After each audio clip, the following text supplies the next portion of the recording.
Good afternoon. I'd like to call this regular council meeting Monday, November 17th, 2025 to order at 5 p.m. Firstly, we would like to respectfully acknowledge that the land on which we gather is the unceded ancestral territory of the Silks Okanagan peoples and the Splatsin of the Secwepemc Nation. Next, we'll look for an adoption of the agenda that the November 17th, 2025 regular council meeting agenda be adopted as circulated. Moved by Councillor Velstar, seconded by Councillor Todd. All those in favor? And that will be carried. And next, we will be looking for an adoption of the minutes that the October 27th, 2025 regular council meeting minutes be adopted as circulated. Moved by Councillor Wayner, seconded by Councillor Todd. No errors or admissions. All those in favor? And thus too shall be carried. And tonight we'll be starting off with some delegations. Our first one has not arrived yet, so we will fit them in once they arrive. And then we'll call up from the Armstrong Spelling Machine Museum and Art Society, Ronnie Schultz, please. Hi, welcome.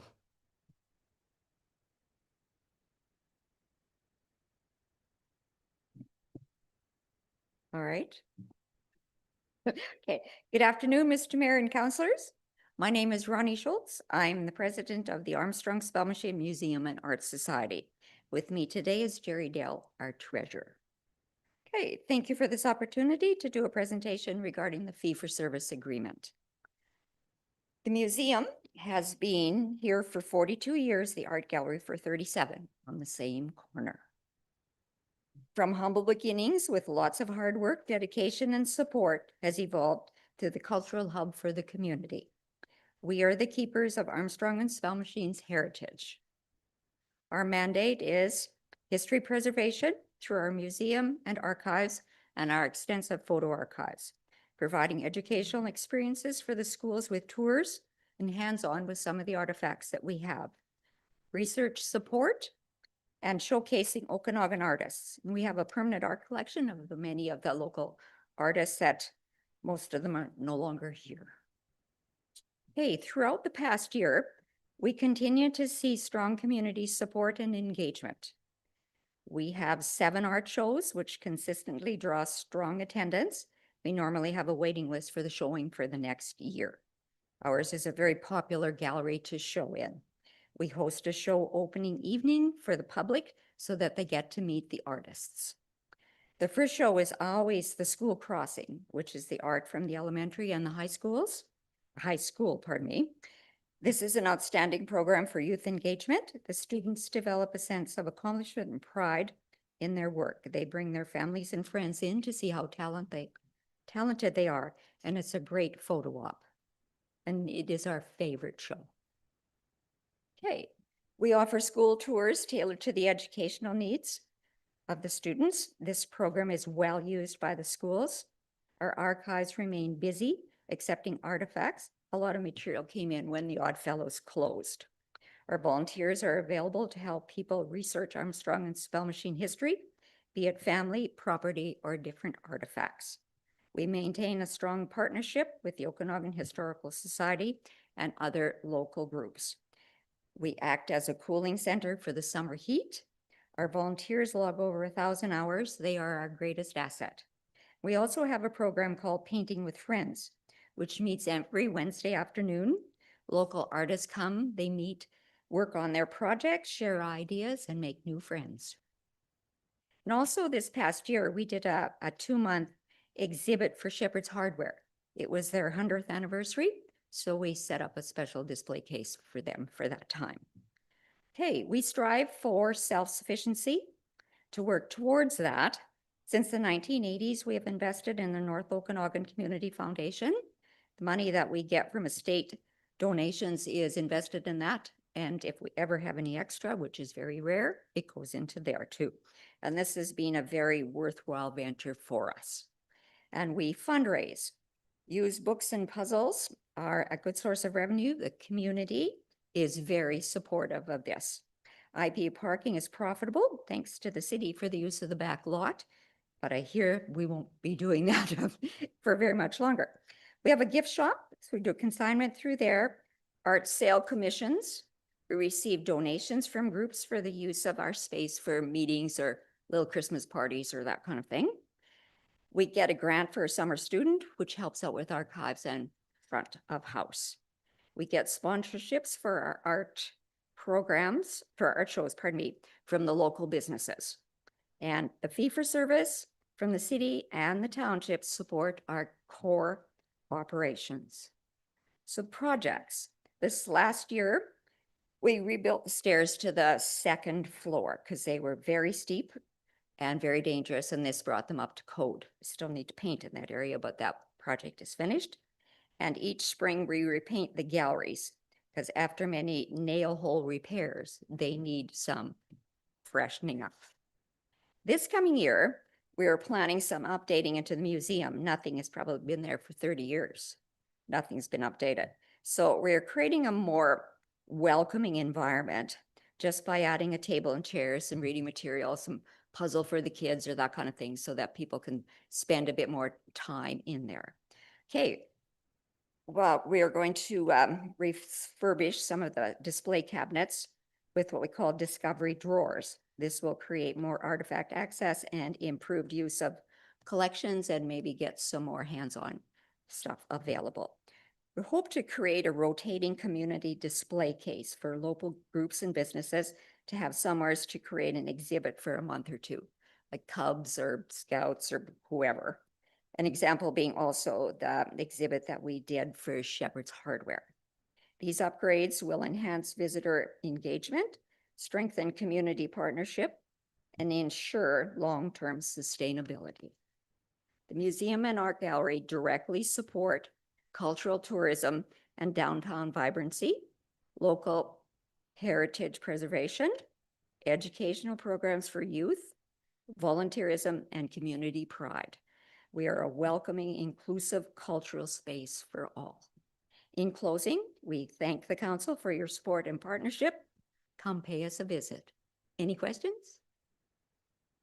Thank you very much, Ronnie. I will open it up to council for any questions anybody might have. Your worship, if I could make a comment? Let's let Councilor Nietzsche go. Yeah, I just want to provide my just sincere and heartfelt thanks to yourselves, the executive, and all the volunteers and your staff for kind of preserving Armstrong's history. I'm a history nut. I have been for my whole life, and I really appreciate all the work that is being done by all of those that are working so hard at the Armstrong Museum. So just sincere thank you for all the work that's being done. Thank you. Ditto. No, I just wanted to say basically the same thing that, we have a lot of things come across our agenda, and this is a kind of a fee for service, I guess it is. It's a pretty easy decision. I wish all our agenda items were this easy, and thank you for coming for the presentation. Thank you for having me. Great. And come see us. We're a great place. I just wanted to also say that it's a wonderful environment in there. And I've spent some time in there doing research, family research. I've been to some of the art shows. Me and my wife have purchased some works from there, and it's really a great place to stop by. If anybody does have the time, it's very interesting. And it's a wonderful, wonderful place to gather in this community. Thank you for all your hard work there. It's a great place to volunteer. Thank you. Thank you. Yeah, Councilor Drapla. Thank you. I would just like to reiterate what everyone has said. I think I've had the privilege of being able to sit as the council liaison for the museum and art gallery. And if you haven't been to one of the art shows, I think it's just our little gallery punches way above its weight in terms of our community size. So if you ever have an opportunity, go check it out. I know all the volunteers work really hard at what they do for the gallery and for the museum. And so definitely worth taking a look and going and meeting the folks down there. Thank you, Councilor Drapla. Next on the agenda, we're going to back up one, and we have Superintendent Blake McLeod here in our audience tonight to provide the third quarter policing report. Good afternoon or evening.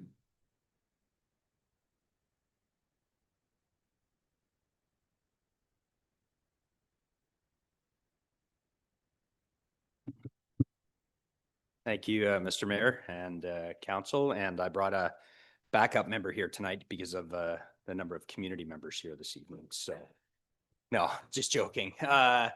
This evening I brought with me, we do have another a meeting on, I think, on Wednesday. But this, I wanted to introduce Staff Sergeant Ivan Lee. He is our new Staff Sergeant, Rural Commander, responsible for everything Falkland, Enderby, Armstrong, Spall, our two Indigenous communities, and the Lumbee area as well. So we've had a few different people that I've brought here over time over the last couple of years who were doing acting roles and did an amazing job, but we're lucky to get Ivan here from Surrey with a wealth of experience, and I'm already enjoying his sense of humor. He may not share that tonight, but he's got a fantastic sense of humor and will be a great addition. Lives in one of our communities as well, and super good to have him here tonight. So I'll let him maybe just say hi, introduce himself. And I asked him if he had slides, and he said he did not. So good evening. Thank you for, I'm glad to be here. Recognize a few names already, Trevor and Warren as well. Yeah, I've been here for 2 months from Surrey. Most of my career was in Surrey and Burnaby as well. So a lot of my policing experiences with city, frontline, community services, major crime. So yeah, been here for 2 months since September 8th, I believe, sir. Yeah, I had a couple high-risk file in Armstrong already. Some said that I brought Surrey to Armstrong, but no, yeah. he did not. Yeah. We don't want to do that. No. It's a joke. It was just a joke. Yeah. Yeah. But yeah, happy to be here. Yeah, looking forward to working with all of you, and I know I've been liaising with Trevor quite a bit already. So yeah. Well, welcome. Thank you. Welcome to our communities. It's just, Thank you, you'll sir. love the North Okanagan. It's a great place to live. I'm hoping it's a great place to work for you. Yeah. Excellent. Okay, well, I'm going to have Ivan next to me here. So any questions we'll direct to him about the quarterly reporting for sure. He's had enough time to get up to speed. So yeah, we'll get started here. So this is the quarter from July to the end of September 2025. Good to go. Do I have the power? Oh, okay, perfect. Thank you very much. Again, you've all seen this slide before, but this is our strategic priorities, our 5-year plan. And we've really changed over the last year and a half our quarterly reporting just to be based on kind of focused around our strategic priorities and that framework. So public safety, we addressed using things such as targeted policing. We have a prolific offender unit that obviously targets prolific offenders that we identify locally. There's the provincially mandated repeat violent offender intervention initiative, or REVOI, and we have, I believe at this time, 4 identified people for the Vernon North Okanagan area. And then also for public safety, road safety is one of our cornerstones and what all our communities usually are concerned about and interested in the police paying attention to. So right to our calls for service in the quarter, you'll see that there's a decline in the calls for service in Armstrong. Again, I've talked about it before. In smaller areas, small numbers can show bigger percentages, but again, we like to see the negative on that. Sometimes that can mean maybe that people aren't calling us. We have to be careful to rely on these stats as indication of kind of where we're at for crime and those kind of things. That's why we have the other slides that I'll go through. But criminal code offenses, you'll see by percentage plus 8.95%, but it's only six more calls in the quarter. And again, we're comparing same time period from 2024 to 2025.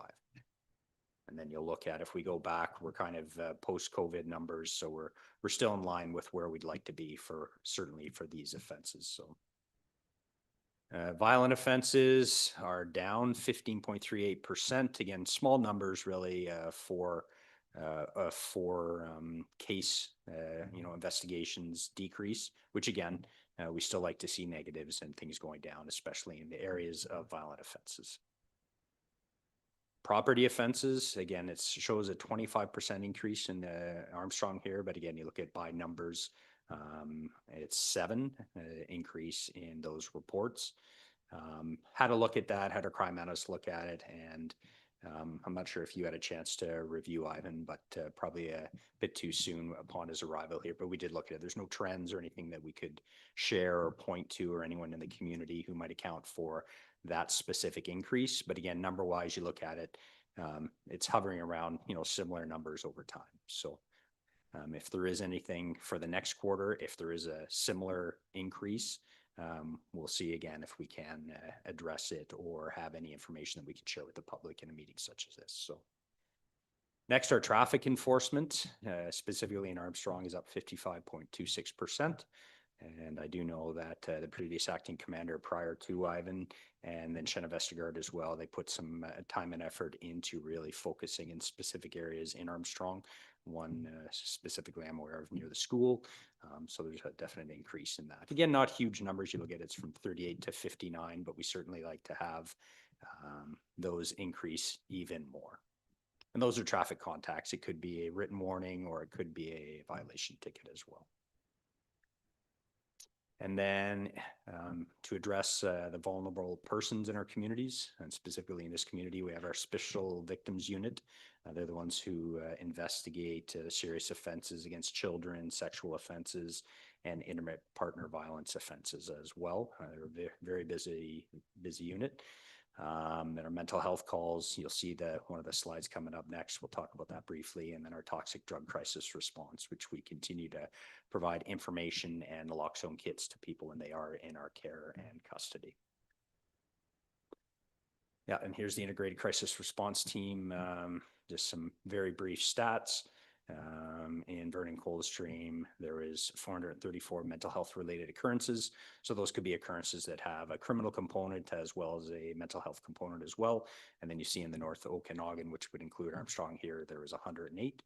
And ICIRT, they attended 99 calls for service in total, and they assisted Frontline with 30 other investigations. So they're very busy.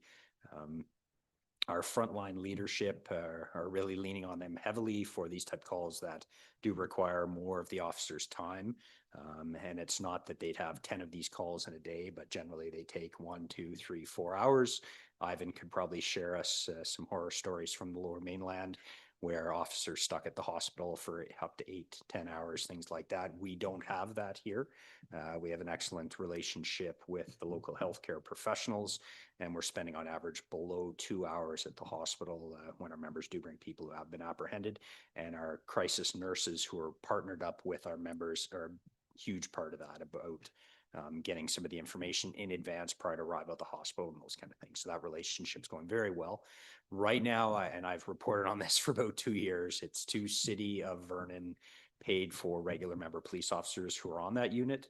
We have applied for again this year to have one of those positions funded by the province, and we are hopeful that that will be approved. And then if that is the case, then they will be spending even more time out in the different areas policed by us. But as it is right now, ICRT does come out here and does perform work. They're engaged every day and pay attention to the radio and the calls for service. And if it is required, they will come out here. So doing great work. And here's some stats. I won't go too heavily into those, but as you see, some percentages, pluses and some minuses in the North Okanagan rural, which includes the Armstrong, Enderby, Fulton, Lumbee, and Spa-Machine areas. And yeah, just gives you a snapshot, but again, small numbers show kind of larger percentage increases. Our community outreach, cornerstones of this is our youth connection, community engagement in many different areas. You'll see some of the safety unit volunteers that we have at our disposal in the area here. We're very thankful for them. And here's one of our community engagement pieces, our Tim Horton Camp Day. It's a big success. And locally, there was a blanket ceremony. That's our Reserve Constable, Mike Wazelenki, who was filling in for a vacant position we had in our Indigenous Police Service position for the Splatine community. They really took to Mike, and he was a big part of their community for a very long time. We have a new member working up there full time now, Shannon Sharp, who is in that position, and and just getting to know the community and working with them as well. And Ivan's also quite quickly is made a lot of relationship with our IPS communities as well. So very thankful that Ivan is engaged. Some volunteer work. The volunteers we have doing marine checks, speed watch, which is huge, and the Memory Cafe. And policing excellence. So how we address that as one of our strategic priorities, we have detachment level training, such as recently we had CNIB come in and speak to our officers at our watch briefs, just to provide some information in dealing with people who are sight impaired, or we have our Pacific Regional Training Center where our members go for more formalized training in very specific areas of policing. And then our human resource levels and our established levels, that's one of our ways to try and address that. Sometimes it is in seeking more resources. We got a resource approved by Coldstream in this mid-year, and we're also making a request to the City of Vernon to approve and fund more police officers. And as I've indicated, we've have a request into the province to fund our ICIR key position as well. So always pushing for more. We're expensive, but sometimes that is what's necessary. And I strongly believe that we are being as efficient, effective as possible with the resources we currently have. So, and there's our mission, vision, and values. I won't read them out unless someone wants me to read them out from the public here. And I'll probably ask Ivan to do that if someone asks. No takers. Okay, excellent. And then the last slide is our thanks to everybody, to the communities, and the support from our partners. We are very thankful for our integrated detachment model. We think it works really well. And again, I'm very proud of it. And we are thankful for yourselves as well. So. Thank you very much. Councillor Wayner. Thank you, Your Worship, and thank you for taking the time to come out and keep us informed of what's going on in our communities and the communities around us. My question is around the community members that form a speed watch. I'm just curious what's involved in establishing that with a community, if there's criteria or how that process works. So if a community wanted to establish a speed watch for around their school zones and such. Yeah, it'd probably be something we'd have to, I've never created one myself. Any communities I've ever worked in, they always have an existing kind of set of volunteers that exists, but it is something we for sure would work with yourselves on. And ICBC has lots of programs that they can assist and support and provide equipment and those kind of things. So we could talk offline and be something that Ivan would be very happy to take on as a project. So, and maybe work in partnership, I assume, with Warren. But yeah, certainly we would love to do that. I'd be curious to learn more about that, but thank you. Okay, excellent. Councillor Todd. Thank you, Your Worship. I'm just wanted to make sure we can, road safety is important to this council. I just want to make sure we can reaffirm that commitment to enhance traffic contacts, just to make sure that over time it doesn't slip back into just once in a while. Is that possible? Yeah, 100%. Yeah, as you saw, it's those strategic priorities for us aren't kind of willy-nilly, something that's just written down and we don't pay attention to. It is really how we maintain our day-to-day work. So Ivan's focus is that's one of them for sure. And not just in small communities, but all communities that we police. That's a big, important piece for people living in the community, right? That road safety. So yeah, it's a huge focus, and it's just the time piece. That's all it comes down to. Our members' unfettered time is very little. So to focus that time in at locations, we really like that, working with speed watches and other groups. There's BC Highway Patrol who they're based out of Falkland. They start their day in Vernon. So they do have a footprint in this area as well, and we can make partnerships with them. But yeah, it will literally be a month-to-month thing where we have to make it a focus, the leadership piece, right? So I'm sure Ivan's heard you and knows and realizes that it is very important for us. So Great. Well, we appreciate seeing your cars all over town. It's wonderful to see you guys working. Thank you. excellent. Councillor Fowler. Gosh, it must be a welcome, eh?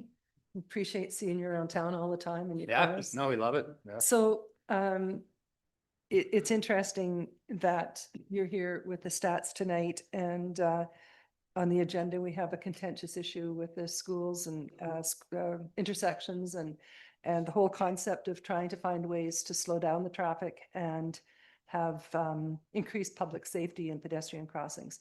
So when you talk about those issues that we're working on and combine that with the speeding through some of those areas, I think it's a conversation that we could get into a little deeper. But one thing I wanted to say was we talk a lot about having increased enforcement during this school time, but weekends and evenings are just as bad as well. And maybe even, I'm not out there, I don't have the stats, but some of the people that have talked to us in the last few days have said that weekend evenings are like freeways. And so if there's an opportunity to have some surprise pop-up opportunities to do some speed watch, that would be truly appreciated, and having that feedback for us in future council meeting. Sorry, I'm looking at him. I should be looking at you. Exactly. Please look at him. Yeah. So yeah, it's No, a never ending issue, and I'm sure like even at the regional district, everybody's talking about that, even in the rural areas. But right now we seem to be in a situation where we're working really hard to try and slow down the traffic and trying to find ways to do that. And also increase the safety for people that are trying to ride bikes. That's going to be a big issue again here pretty soon with all the bike trails opening up. So I think it's really important that we find some ways to be a little bit more not cooperative, that's cohesive on those fronts. Yeah, no, well said. And we look forward to information. So either through, I have a long-standing, I think, excellent working relationship with your CAO, and just the communication, getting us locations, incidents, those kind of things. And often you saw here today that the calls for service are down. So what does that mean? Sometimes it does mean people aren't calling the police and have given up a bit, or those kind of things, right? And I'm begging people, call the police. So if we don't know something's going on, we can't do anything to try and address it, right? So when I talked about before about our officers on the road, their unfettered time being less over time, just that's how it is, based on provincial policing requirements and investigative standards in the province. So the time is less. So what we need to do more is focus on specific locations, times a day, those kind of things. I'm very supportive. I'm not a traffic expert by any means, and Modi and there's other experts in those areas, but things like traffic circles, speed bumps, all of those things, sandwich boards showing speed watch, all those kind of things. They're just as impactful sometimes as police officers. Because again, if I had enough police officers here to put at every location and 24/7, of course, that would change people's behavior, right? But it isn't. So yes, please, from whatever means possible, get us the information, get us the locations, get us that information. We can address it. I think from what I know and have seen, we've been very successful and very specifically here at school times, at the local school, at the very one specific intersection. And I can name a police officer who took that on almost as her own special project, right? To make it really important to her. And that's where Ivan comes in as well, kind of identifying people to make sure that happens. So, but yeah, please get us the information that can come from community, it can come from anywhere, so that we can try and address it. That's great. Thank you. Just one more thing. Just as a follow-up, I was walking out of the regional district the other night just at dusk, and I was kind of surprised. My pass flashed before my eyes, or in the back of my head. There was like 25 RCMP vehicles all sitting out in the parking lot. And I know it. And then there was an RCMP member just coming out, and I said, are they looking for me? So it was quite funny. There was I know you had your meetings there. I know what that was all about, but it was quite a shock to think that we need that many people to comprehend my It'd be amazing if we had that every day.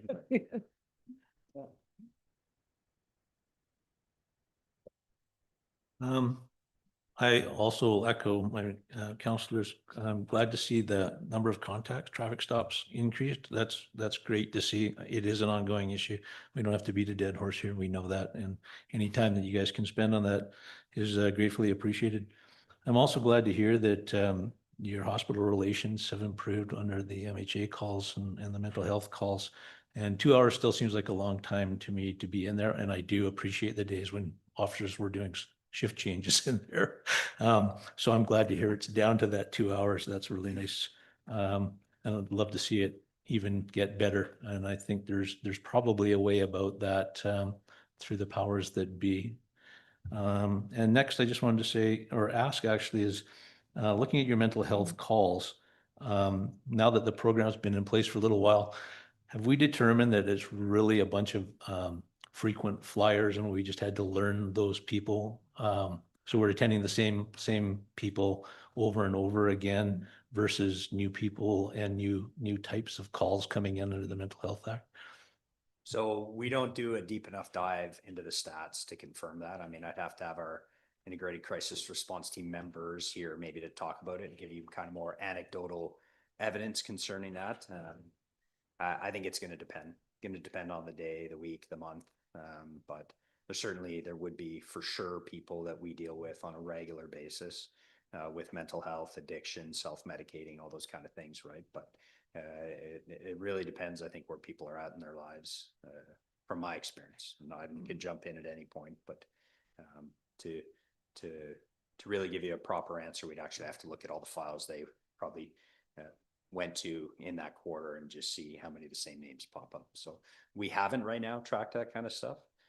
We do for the criminal side, right, to make sure that we're addressing that specifically. But certainly, I would think that the nurses who are embedded in that ICRT team, what they do, the benefit of them is they are with the health authority. They can make connections, make referrals. Not every call ends up in an apprehension by the police officer, right? So a lot of that could change depending. So calls for service, people have always asked, well, if your calls for service are going up, does that, I've heard people say, oh, well, they know there's an integrated crisis response team, so they know they can call the police and they're going to get a nurse, a healthcare professional and a police officer to help them when they're in crisis. So again, we haven't done a deep dive like that. It might be interesting to do it, but Great, thank you for that piece of information. I just wanted to thank both of you for your service, and hopefully you have a safe fourth quarter and a happy holiday season. And thanks for the good work. Councillor Fowler, you had something else? Well, I just was going to mention how nice it is to see that there's 6 beds opened up with IHA for youth. I think they're, 8 to 14 or something like that for mental health. And also the Mental Health Association working on trying to establish a foundry in Vernon. And both of those would be very, very helpful. The problems that I've heard were that the youth don't have the same kind of support that you do if you're an adult and you're out on your own. And it's also the families that need to gather around and try and understand the mental health concerns and what they can do. And the foundry is that it's going to be like an all encompassing thing where you've got your doctors and your support groups and a fridge where they can go and get something to eat. So those are all things that are coming already. IHA already has, I think, 6 beds in Vernon, and the foundry would have, I forget how many, but they will be fundraising here soon and trying to get that established. So some good things in the horizon. It's just taking some time. Thank you. Great, thank you very much, gentlemen, and a safe festive season for you. thank you very much. Thanks, everyone. And next, we're going to move on to the presentation of reports. And I believe we have Mr. Martins, our CFO, to present the museum fee for service agreement. Thank you, Worship. As council is aware, the city has an agreement with the Museum Society for the payment of an annual fee for service, and that agreement is running out at the end of this year. It's a 3-year agreement. What is being proposed is a new temporary 2-year agreement. The intent is to go back to 3 years again, but for this next iteration, 2 years, so that it dovetails with the expiry of the township's agreement for their fee for service. There are a few other changes as well being proposed, including the timing of the annual payment to coincide with the timing of the township's payment. And that was a request of the museum to make that change. From an administrative point of view, that doesn't affect negatively the operations of the city. There's also some various housekeeping changes that are being proposed in the agreement. There is a red lettered agreement copy that's on the agenda that shows all of the proposed changes, and staff is recommending that the new agreement be approved and endorsed by council as presented. Thank you very much. I'm just going to expand on that a little bit, that the museum fee for service agreement renewal report from the chief financial officer dated November 17th, 2025 be received, and that The changes from the existing agreement as outlined in the report be endorsed by council, and further that council direct administration to execute the new agreement for the 2026 and 2027. Do we have a mover? Councillor Fowler, seconder, Councillor Valstar. Any questions? Seeing none, I will call the vote. All those in favor? And that will be carried. Thank you very much. And next, report 5.2 is the acting mayor schedule by Ms. Weiss, Manager of Corporate Services. Thank you, Your Worship. This report, bear with me while I multitask and the computer catches up. This report is before you as an annual statutory requirement. The community charter requires council to annually appoint members in place of the mayor as acting mayor. Of course, acting mayor appointees have all the powers of Mr. Mayor, and whenever the mayor is absent or unable to act, or if the office of the mayor becomes vacant. If both the mayor and acting mayor are absent from a meeting, despite the acting mayor being appointed, the members present would then by resolution appoint somebody to preside at the meeting. A proposed 2026 acting mayor schedule is presented for your consideration this evening. Something that's a little different in 2026, as you all know, is that 2026 is an election year. As such, the schedule presented to you covers until November 2nd, which is when the inaugural meeting of the newly elected council will take place. So the remainder of the year for scheduling the acting mayor would be up to that council at the time. Therefore, it's my recommendation that council approves the 2026 acting mayor schedule as attached to the report by the Manager of Corporate Services. Thank you. Thank you. And that'll be moved by Councillor Valstar, or, sorry, we got to get the motion out and then we'll have a question. So will you move the motion? Thank you, Councillor Valstar, and second, Councillor Drapla. And now any questions? Councillor Valstar. Yeah, I was just taking a look at it, and you guys want me to cover July and August, and like I'm like mostly not here in July, so I'm you want to swap? Can we amend the motion so we swapsies? Yes, we need a mover for the amendment, correct? Yes, please. Moved by Councillor Valstar, seconder, Councillor Todd, since you two are doing the swapping. Everybody agree to the amendment? All those in favor? Passed. And then all those in favor of the original resolution as amended. Any question? And then I'll call the question then. All those in favor? And that too passes. Thanks for making those changes. Make work for you. That's great. And next we're doing the regular council meeting schedule. Once again, the report by Ms. Weiss, Manager of Corporate Services. Thank you again. Another annual statutory requirement by the community charter, which requires council to hold regular council meetings, as well as to publish the annual meeting schedule. Our procedure bylaw, council's procedure bylaw, outlines the framework that you have in place for such meetings. It includes the standard meeting days and times, the location here in council chambers, and of course, provisions for cancellations or postponements when necessary. In addition, in accordance with these requirements, you must approve an annual schedule of regular meetings before December 31st of each year and post it by December 31st for the following year. This evening, we've proposed a 2026 regular meeting schedule. It does continue with the tri-weekly format that's currently in place that we're used to, with a couple of small modifications. In developing the schedule, we took into account factors such as major conferences and statutory holidays.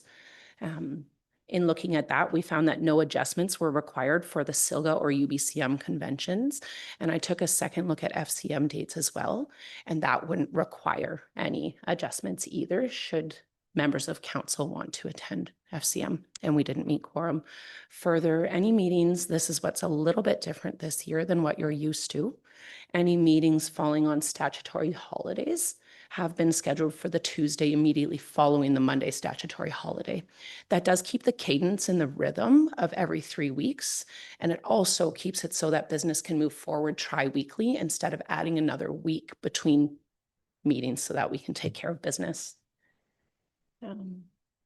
I remind you the schedule applies only to regular meetings. Committee of the whole, in-camera special meetings can be scheduled by council under your procedure bylaw and statutory requirements as needed throughout the year. As such, it's my recommendation that council approves the 2026 regular council meeting schedule as presented by the Manager of Corporate Services. Just wanted to thank you for that, Chantel, and for the thought you put into the scheduling of the meetings. It makes a lot of sense to me to not postpone them for weeks and have too much volume and capacity to try to get through as we run them longer. So on that note, moved by Councillor Todd, second by Councillor Wayner. Was there any question? Seeing none, I'll call the vote. All those in favor? And this too shall be carried. Thank you, Councillor Nietzsche. And next, we're going to look at 5.4, the developed variance permit 25-016-DVP 2895 Pleasant Valley Road. And Ms. Cordell, Manager of Planning Services, is giving us a report.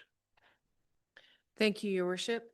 Tonight, we're considering a small development variance permit to permit the construction of a shed within proximity to the rear property line of the property at 2895 Pleasant Valley Road. Oh, sorry. It doesn't like being this far away. Okay. The applicant had begun building the shed right on the property line, so to a 0 lot line with no setback. This was discovered by staff and he was notified about the requirement for a 1.5 meter setback. This location is quite challenging due to some slopes that are in the property and also a power pole and some trees that are right there.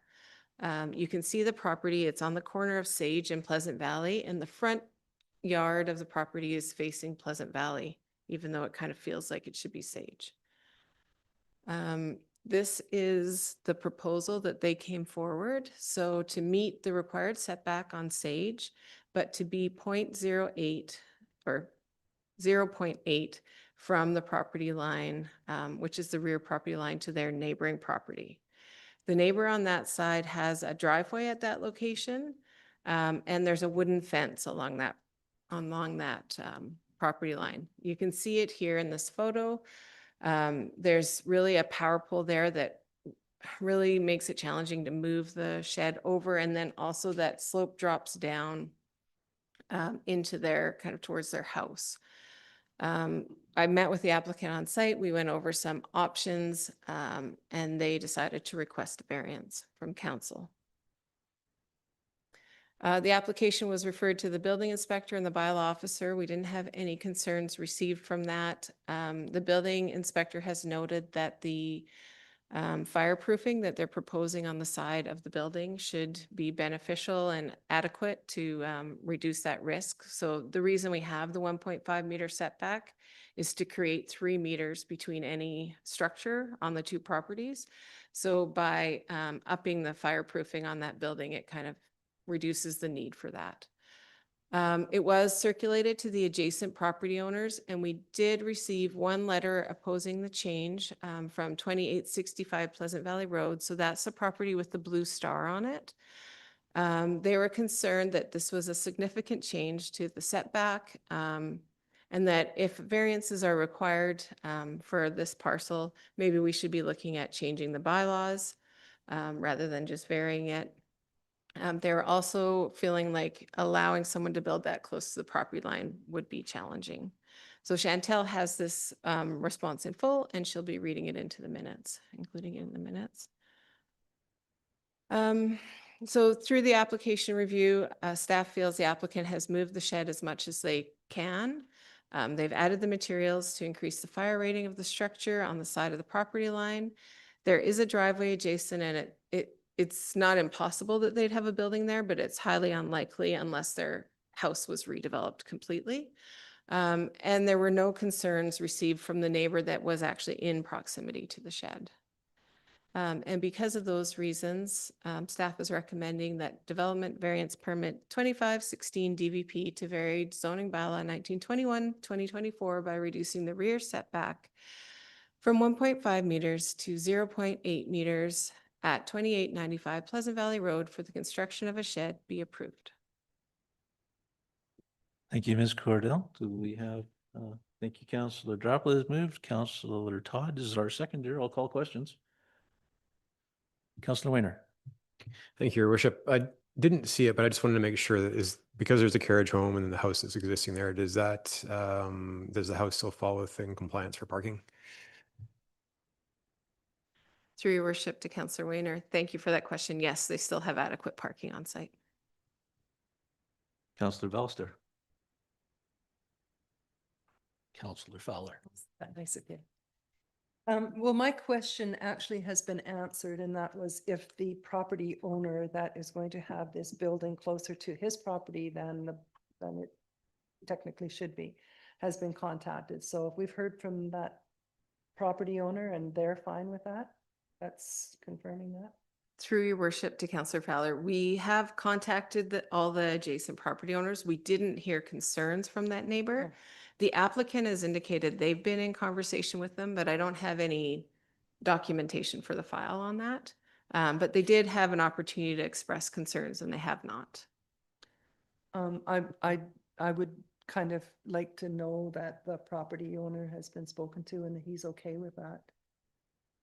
I don't know if that's normal procedure or what we do, but it seems that that's the one property owner that could be affected by the change.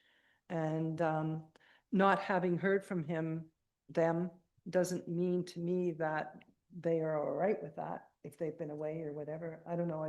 We've had these things come up to us before in the past, and I'm just wondering if we could follow up and make sure that that property owner doesn't have an issue. And one other question I have is that with it being that close, where the eaves come over, will the rain, will the leaves and everything fall down in the shed owner's property and not on the other side of the neighbor's fence? Those are my only concerns. Thank you, Your Worship. To Councillor Fowler, I'll address the second one first because that's easier. We did discuss the design of the shed, and it's like a flat angled roof so that it won't shed on the fence side. It sheds on the other side to prevent any of those kind of challenges. In terms of talking with the neighbor directly, that definitely is not within our normal process. If council wishes that we would have to go door knock and see if they answer. The applicant was clear that he talked to them, but again, I don't have any written documentation for the file. Councillor Belster. Thank you very much, Mr. Mayor. So yeah, I wanted to just speak to the opposition letter too about bringing up that we should be potentially looking at the bylaw if it doesn't make sense. My feeling is I don't feel like we need to look at the bylaw in this particular instance because I feel like we're trying to work with the applicant here, given the special circumstances, and given that because they're going in the amount of setback, that there's additional fireproofing and that kind of stuff that's needed to be done. I feel like, I just feel like we need to address that opposition letter specifically. And then the other thing I want to mention too is just for surely they're mentioning sorry, Councillor Fowler. Sorry, Councillor Fowler. Just making sure that we like if we're following the normal process, we get a hold of them or we give them the opportunity to give us a letter of opposition and they don't. I mean, I don't necessarily think that we need to door knock on that particular instance. They've had the opportunity, although it does, like if they're away, I guess that's a little bit different. But anyways, my thoughts. Through your worship to Councillor Valstar, sorry, now you got me doing it. I did respond to the person who submitted that letter of concern and indicated to them that the variance process is here for one-offs. That's kind of the purpose of this, but that we do look for trends in variance requests. And if we see something being requested over and over again, then we would look at whether or not the bylaw requires amending. What is the notification process for neighbors in the event of a variance permit? Thank you, Your Worship.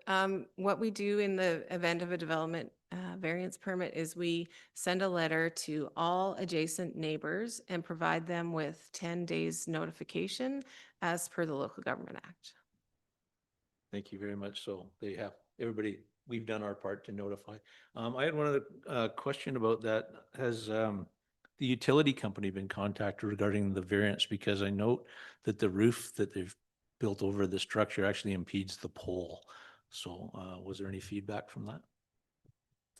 Thank you, Your Worship. My understanding is not necessarily that they've contacted the utility company, but they've been working with an electrician to make sure they meet all of the distance requirements for because there's actually a transformer right low down on the pole near the shed.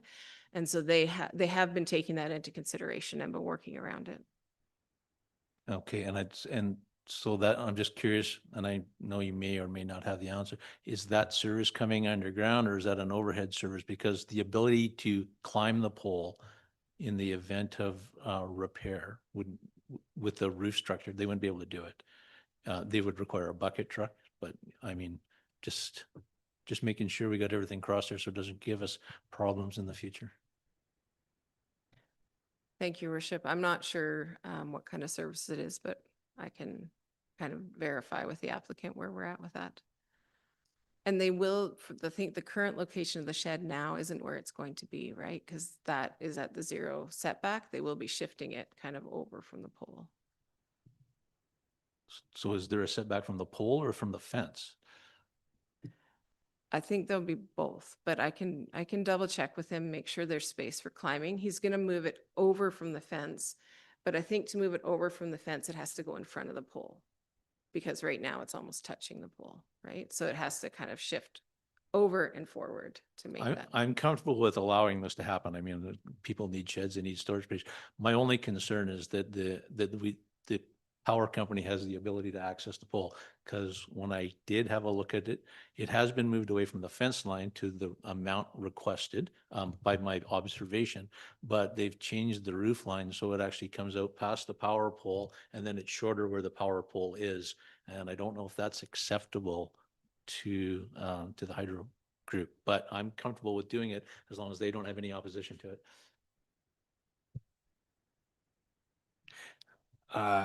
Totally not necessarily my spot, but I'm gonna just give you the electrician from here. Yeah, it's an overhead service to underground. That's the customer pole. It's not a utility pole, so that's a customer operated piece. The utility company owns everything on the road. This is something owned by specifically the customer, and you can have up to 3 feet to the attachment point. Thank you for clarifying that. Then I am very satisfied. Councillor Feller? Yeah, and I'm okay with this too, with 10 days notice, and very nice that Councillor Valstar could give us those. And just for the record, that was a joke. Any further questions? Councillor Nietzsche, you're all good? All right, if there's no further questions, I'll call the vote. All those in favor? And that will be carried. Thank you for that lively discussion, councillors. 5.5, the Community Amenity Contribution Policy Amendment by Planning the Services. Ms. Cordell again. Thank you, Your Worship. I'm bringing forward an amendment. I feel like we've had this policy in front of you a number of times lately, but it's partly because we're trying to be responsive to the situations that we're coming up against. So in the beginning of the year, Council directed us to amend the policy to reduce the amount of the amenity contribution for secondary suites to half of the full contribution. And we also introduced an exemption for projects that were under 50,000 because that aligned with the regulations for development cost charges.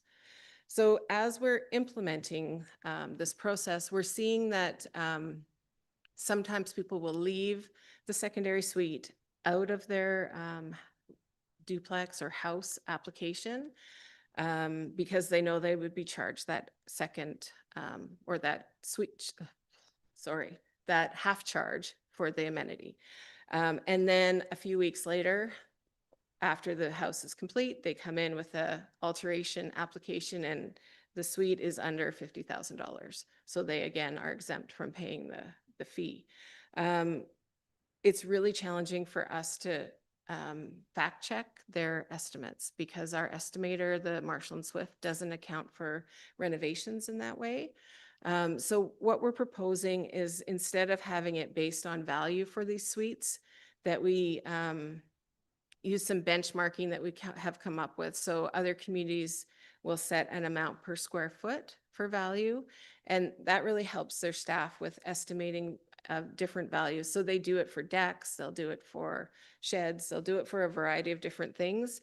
In this case, we're suggesting that we use a benchmark per square foot for the secondary suite. In Kelowna, they use $150 an hour, or man, I'm really doing good tonight. $150 per square foot.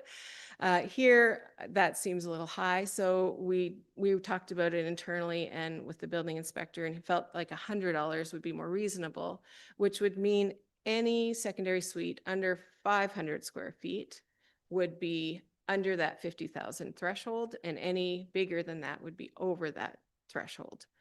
And then in addition to that, because some buildings have more than one suite in it, suggesting that we only exempt one, because when you combine them together, that does have more of an impact on our services. So my request is that we exempt one suite per building. That's if it's under the 500 as well. I think those are all the pieces of that. And so my recommendation is, well, and actually, let me read you what I put for wording in there. So I'm just looking at amending the exemption for 50,000 to say development that is less than 50,000 in value. This is under the exemptions. And then in the case of a secondary suite, one suite under 500 square feet in any building is exempt from this policy. So just really simple wording to show that suites under 500 square feet.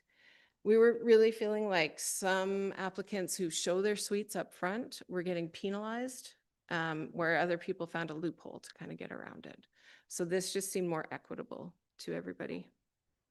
So my recommendation tonight is, thank you, that council amend community amenity contribution policy 1-100-4 as outlined in the November 17th, 2025 report titled Community Amenity Contribution Policy Amendment from the Manager of Planning Services. Thank you. And do we have a mover on that? Councillor Valstar, second Councillor Weiner, and I will call questions. Councillor Drapla. Thank you for bringing this back. I remember going around it a couple times when we first went. I wasn't super happy with where we ended up before, so I think maybe I'll take the opportunity now. I just feel like we should be encouraging the infill and providing secondary suites. So I'm either in favor of making an exemption for a larger square footage or just leaving it as it is.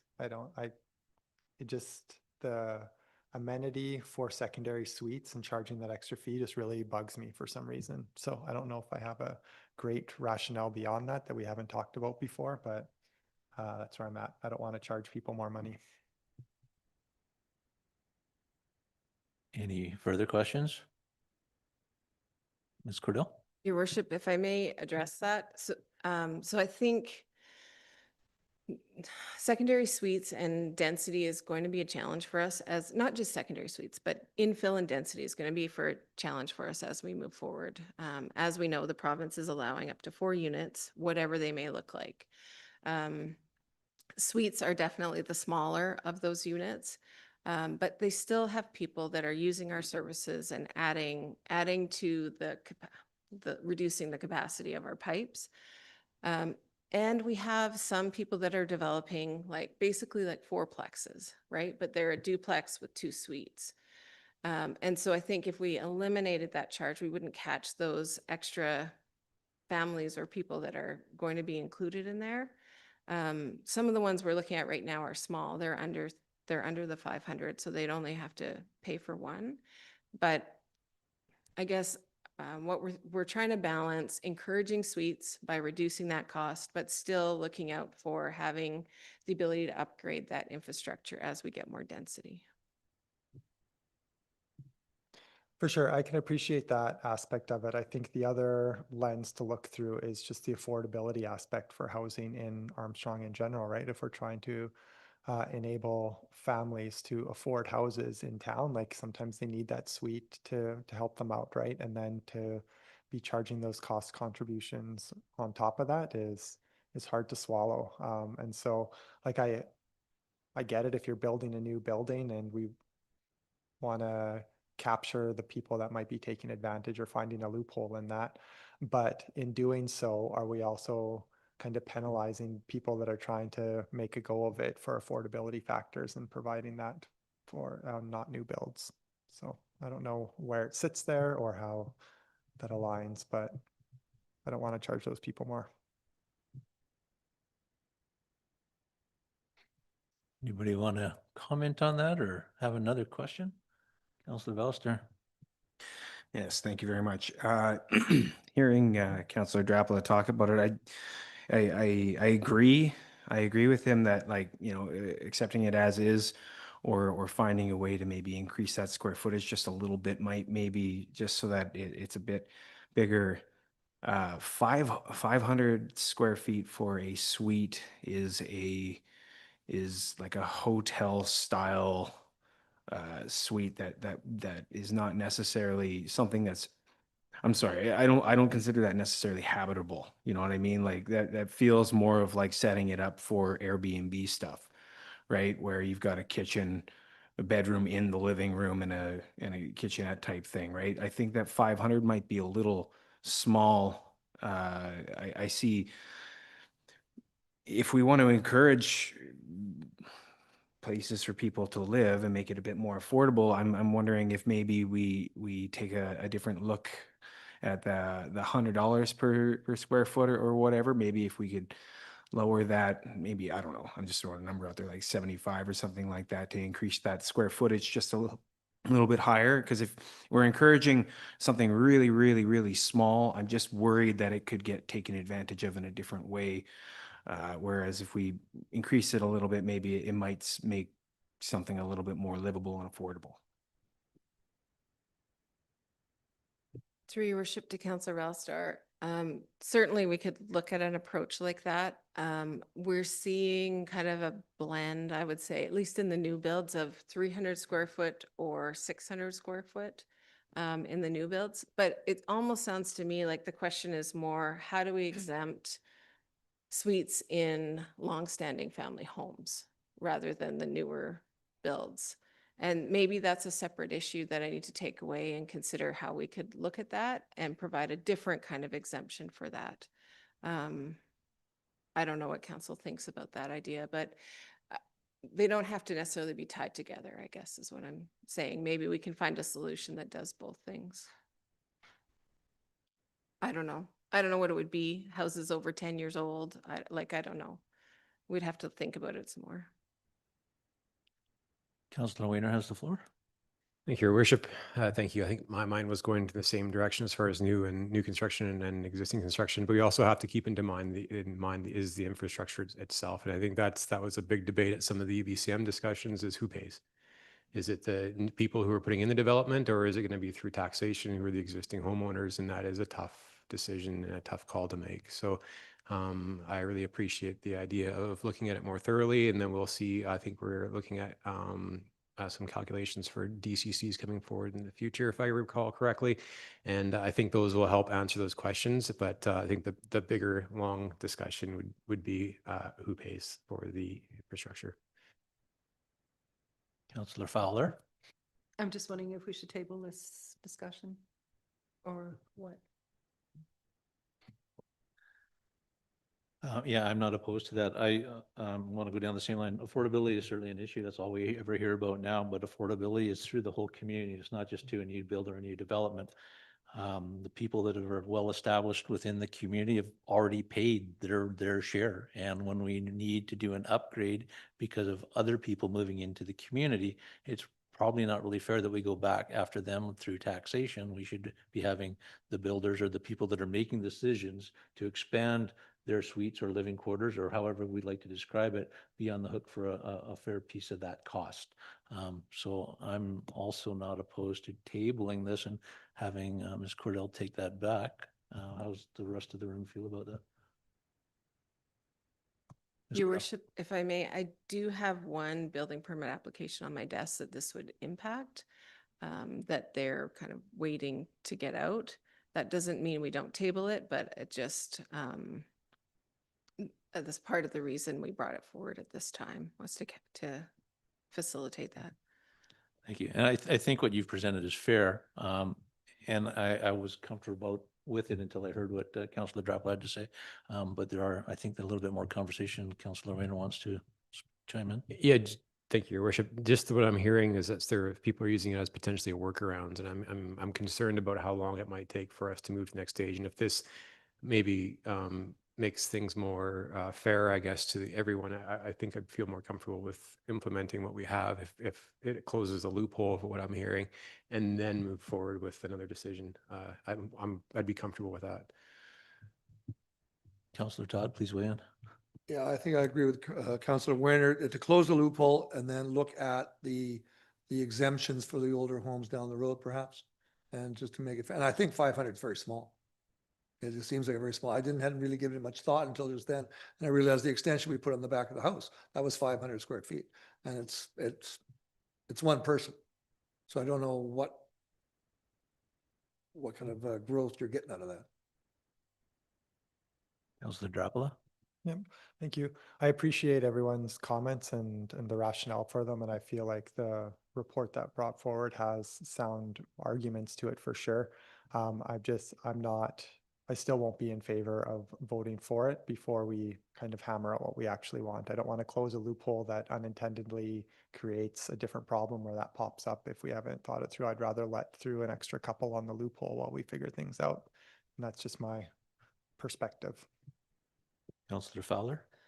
Yeah, and I don't think we should rush a decision because there's an application. I think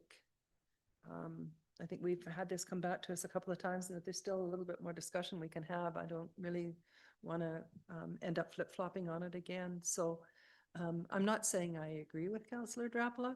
I'm not saying I don't agree with him, but if there's more information and a little bit more discussion we can have to be sure that we're making the right decision, I think I'd rather see it tabled. Just my thought. Would the people that are waiting, do they not get to go ahead if we don't, or do they just pay more? Through your worship to Councillor Todd, they would pay more. Yeah. I think, Your Worship, I think when I recall what we were discussing, when we were discussing this last time, I asked the question, we were trying to define what small was. And I think when I look at this and I look at what was the thought process that was put into it and the way it was described to me now sounds clear as to what small is. And for that reason, I'm comfortable with it.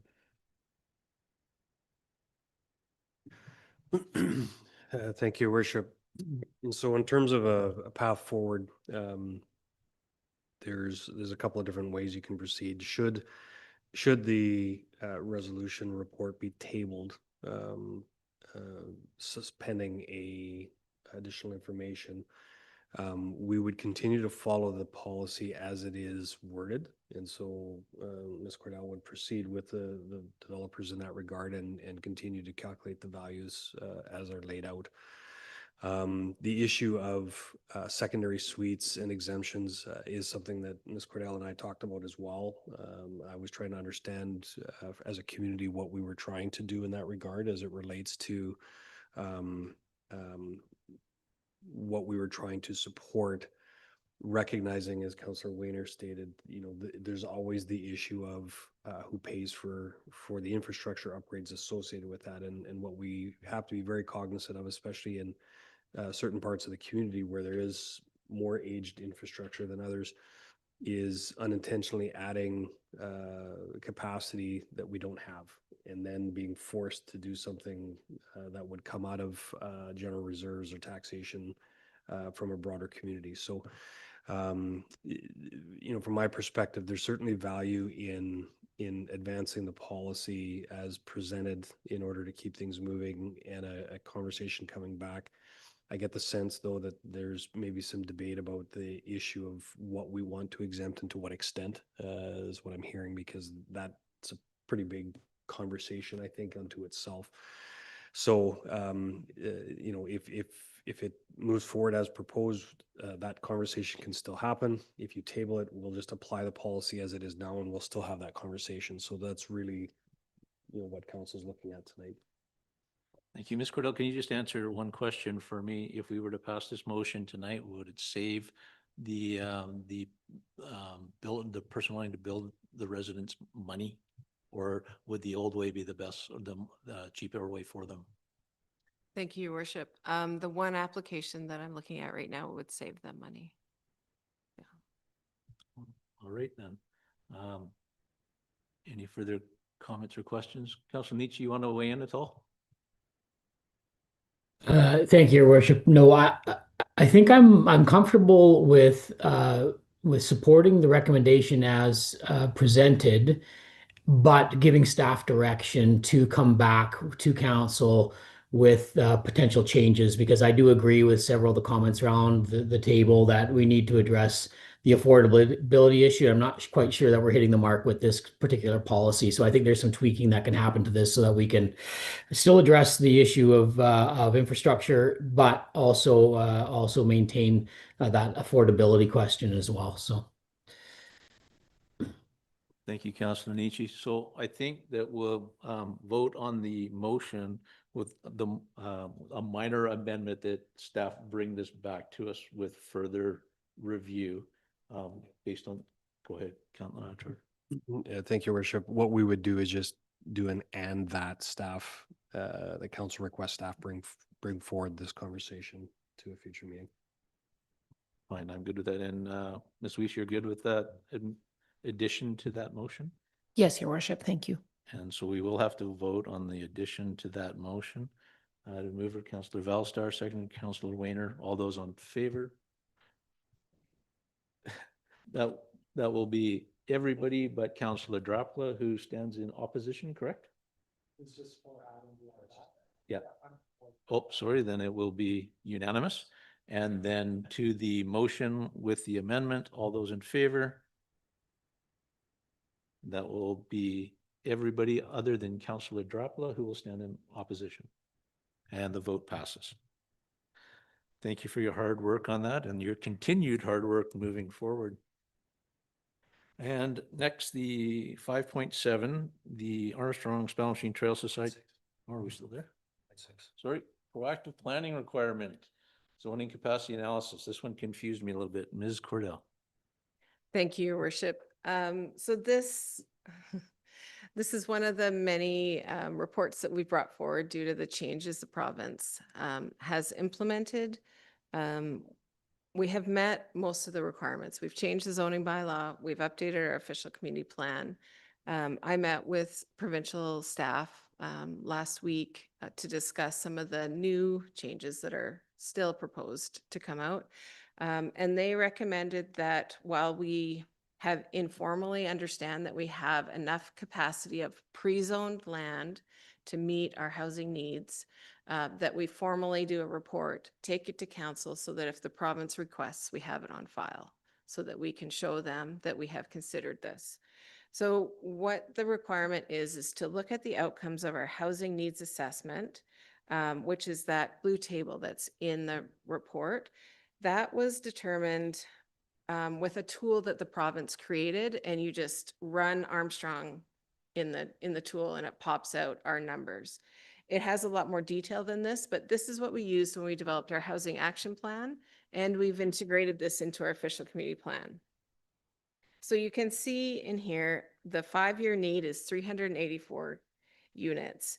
It has different types of units, but overall it's 384. And then over the 20 years, we have 1,330. So when we looked at the land that is zoned for single family or infill, that medium density zone, we can see that we have room for at least 4,371 new units. So what I did was I took the parcels that all have one house on it right now, multiplied them by 3 because they're allowed 4. So I discounted the house that's current. And then we looked at the R2 zone, which there wasn't very much that's R2 zoned. there were just two parcels, which are sorry, I can't remember which parcels they are off the top of my head. Usually I can. But anyways, that was another 30 units. And then the residential apartment zone, which could give us either, if it's as affordable housing, give us up to 315, or if it's just unsubsidized housing, it'd be 210. However, the parcels that are zoned for that are all affordable housing. So we would be really in all needs looking at up to 315 units. So even though we haven't really defined how we meet the different needs, like the extreme core need or people experiencing homelessness, those would fall into the affordable housing category. Is how I would address that. So those apartments for affordable housing. And then the rest, so suppressed household formation, that refers to when kids can't move out and they live with their family, or elders move back in so that people can't afford to have a separate house. So that would just be another kind of the accessory dwelling units, that infill units, a carriage house, or maybe secondary suites would cover that. And then covering for growth and the rental vacancy adjustments, which I don't really know what those are. That's something calculated by the province and provided to us. But we can see we have plenty to meet our 20-year demand, even if it changes dramatically. Now, that's zoned capacity. That doesn't mean we have the servicing capacity to meet those, but the province isn't requesting us to provide that information at this time, just whether or not the zoning could handle it, because they required us to pre-zone all the land. So we have to prove that that made space for that housing.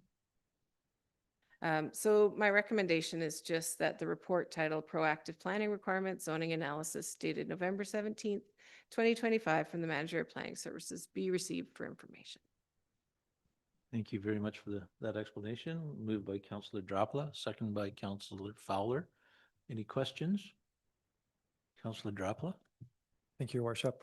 I'm not sure if I'm just getting this confused in my head. I feel like we've been talking about housing capacity in Armstrong for, I don't know, at least 10 years and what the zoning is.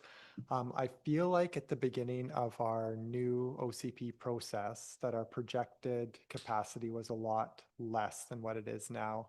And is that simply because of the new regulations from the province in terms of our R1 zoning, and now that it could be built out to a maximum of 4? Is that like this big discrepancy that we're seeing and having so much room all of a sudden?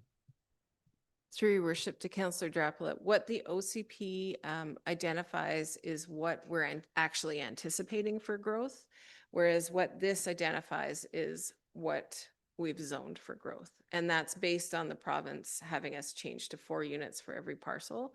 So that doesn't mean we're going to realize that in any way, shape, or form. And what's in the OCP is probably more realistic in terms of how we're growing, and it's based on our traditional growth and all of the different factors in the local area. It was done through that needs assessment that was done at the regional level, so it's much more localized, whereas the data from the province is kind of more of a conglomerate of data. But the big discrepancy in the numbers is because now that we've pre-zoned all this land for 4 units, we just have a lot of space. Thank you. And just follow up is thank you for that. I just wanted really for the public to make sure, like I felt like through our process that we were pretty closely aligned with what we needed through our determining zones. And now if you looked at this without kind of knowing that backstory, that it would look like we overzoned everything, but that's really not the case, right? It's the local knowledge paired with the requirements of the province that have led to this gap that's really artificial for Armstrong because of our infrastructure availability. Yes, through your worship, that's absolutely correct, Councillor Drapla. Great. Any further questions? Councillor Fowler, did you have something? No? All right, seeing no further questions, then I will call the vote. All those in favor to receive the report, and that will be carried unanimously. And now, 5.7, the Armstrong Spalding Trail Society Stewardship Agreement Renewal. Mr. Ackerman. Thank you, Your Worship. Tonight I bring forward a report for council to consider renewal of the Armstrong Small Machine Trails Society fee-for-service agreement.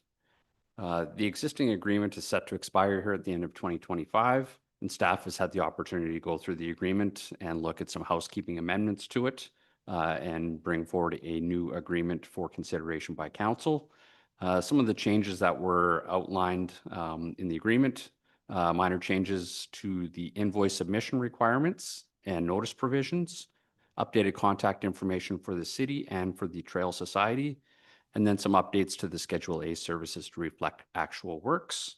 General amendments incorporated into the small machine agreement have been incorporated into the city's agreement for consistency. Financially, the annual contribution to the Trail Society is funded through property taxes and general revenue. The annual payment is $1,500, and this will be included in the 5-year financial plan. There are 2 alternative recommendations for council's consideration. One being that the Armstrong Small Machine Trails Stewardship Agreement Renewal Report from the Manager of Operations dated November 17th, 2025 be received, and that the Armstrong Small Machine Trail Society Stewardship Agreement not be renewed. The other option for council's consideration, that the Armstrong Small Machine Trail Society Stewardship Agreement Renewal Report from the Manager of Operations dated November 17th, 2025 be received, and that staff bring forward an amended agreement with the following changes to be determined at council's discretion. The recommendation coming from staff is that council approve the Armstrong Small Machine Trail Society Stewardship Agreement as amended and presented in the report from the Manager of Operations dated November 17th, 2025, and that administration execute the new agreement for 2026 to 2030. Thank you, Mr. Harkman. I really like that last one, the original recommendation to council. So I will see if there is a mover for that. Councillor Fowler, second Councillor Valstar. Was there any questions?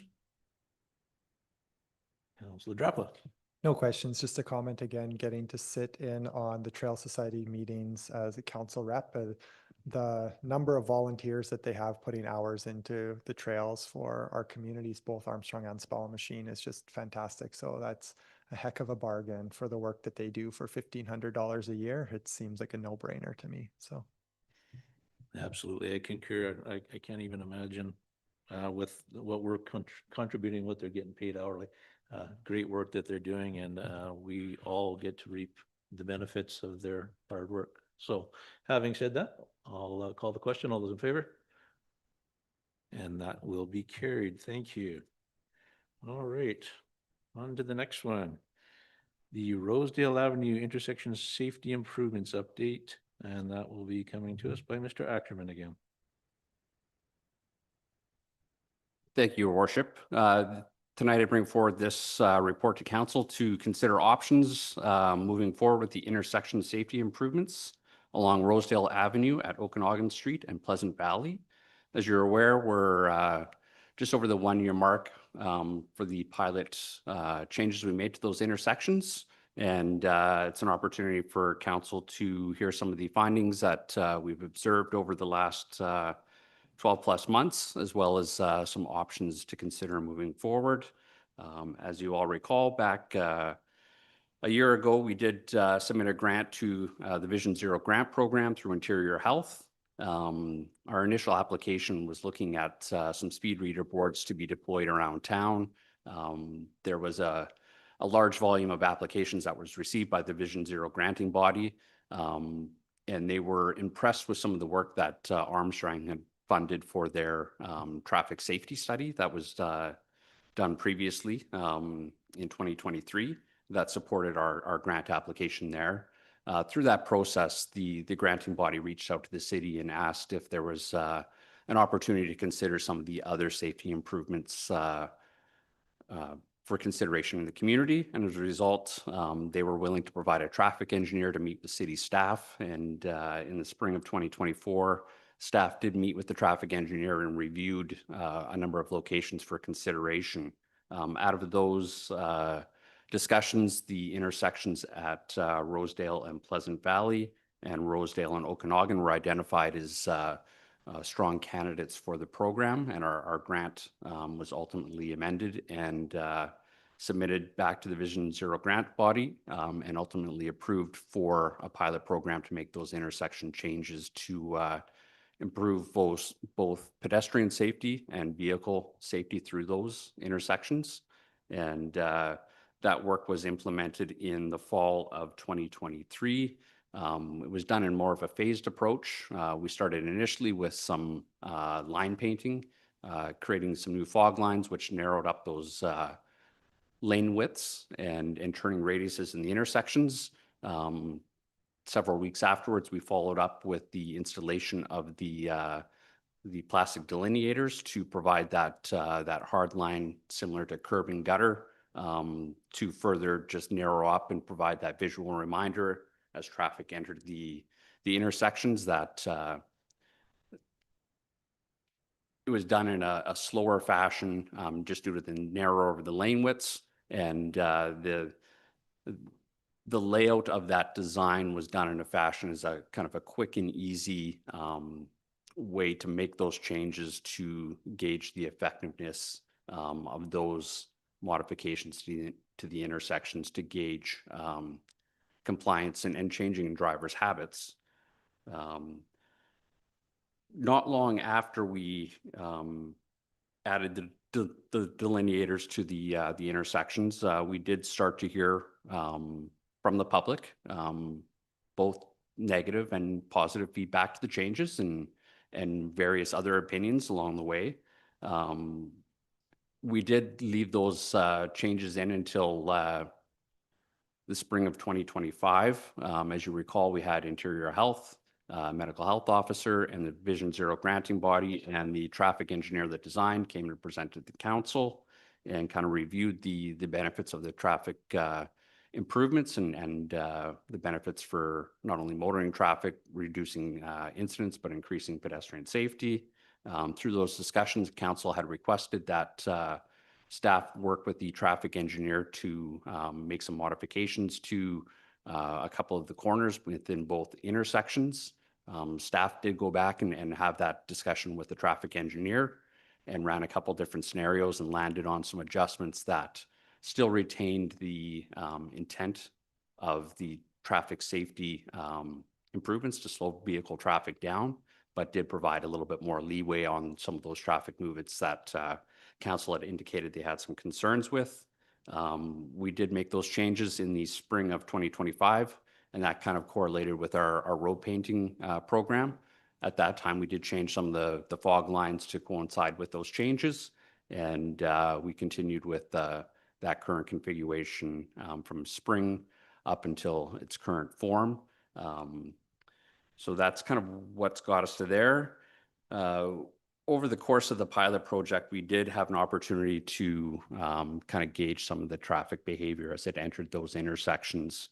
We did this through visual observations at a ground level, as well as deploying a drone up above just to record traffic behavior, just without someone standing out on the corner in a high-vis vest and monitoring traffic. What we were able to kind of determine from monitoring and reviewing the drone footage and observations is it was having a positive effect on people's driving behaviors. We did see a decrease in speed coming into intersections, and that traffic was able to navigate those corners at those slower speeds. It was a marked notice that drivers who were not intended on making that effort to stay within the parameters of the intersections, they were the ones that were witnessed cutting corners and making a point of not navigating those properly. But what it did demonstrate is that vehicle types of all movements are able to navigate through there at a slower speed, and you do have to be paying attention. So after we made the adjustments to those intersections in the spring, we did see a reduction in the amount of calls that we were receiving. And we did see more and more drivers start to adapt to those changes. The changes were quite stark to the intersections when they initially went in. As I mentioned, additional public relations and communication may have helped, but the reality is until drivers navigate those intersections, there is nothing to prepare them for. And over time, that adjustment happens and you adapt to the movements within those and at a safer speed.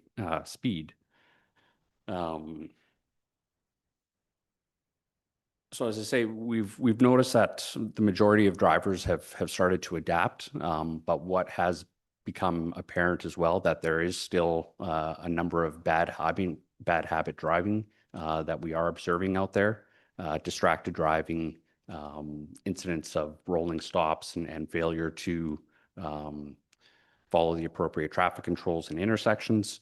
And we are observing those in a number of other locations around town as well.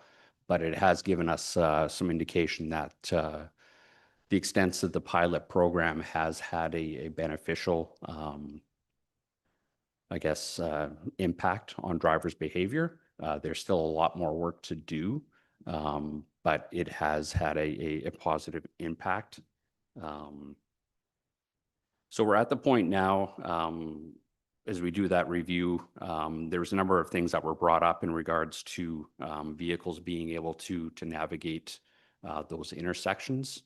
One with the larger truck and trailer combination semis that we've had several occurrences that we've had semi-trailers go through there and make a right-hand turn from Rosedale onto Pleasant Valley, headed northbound.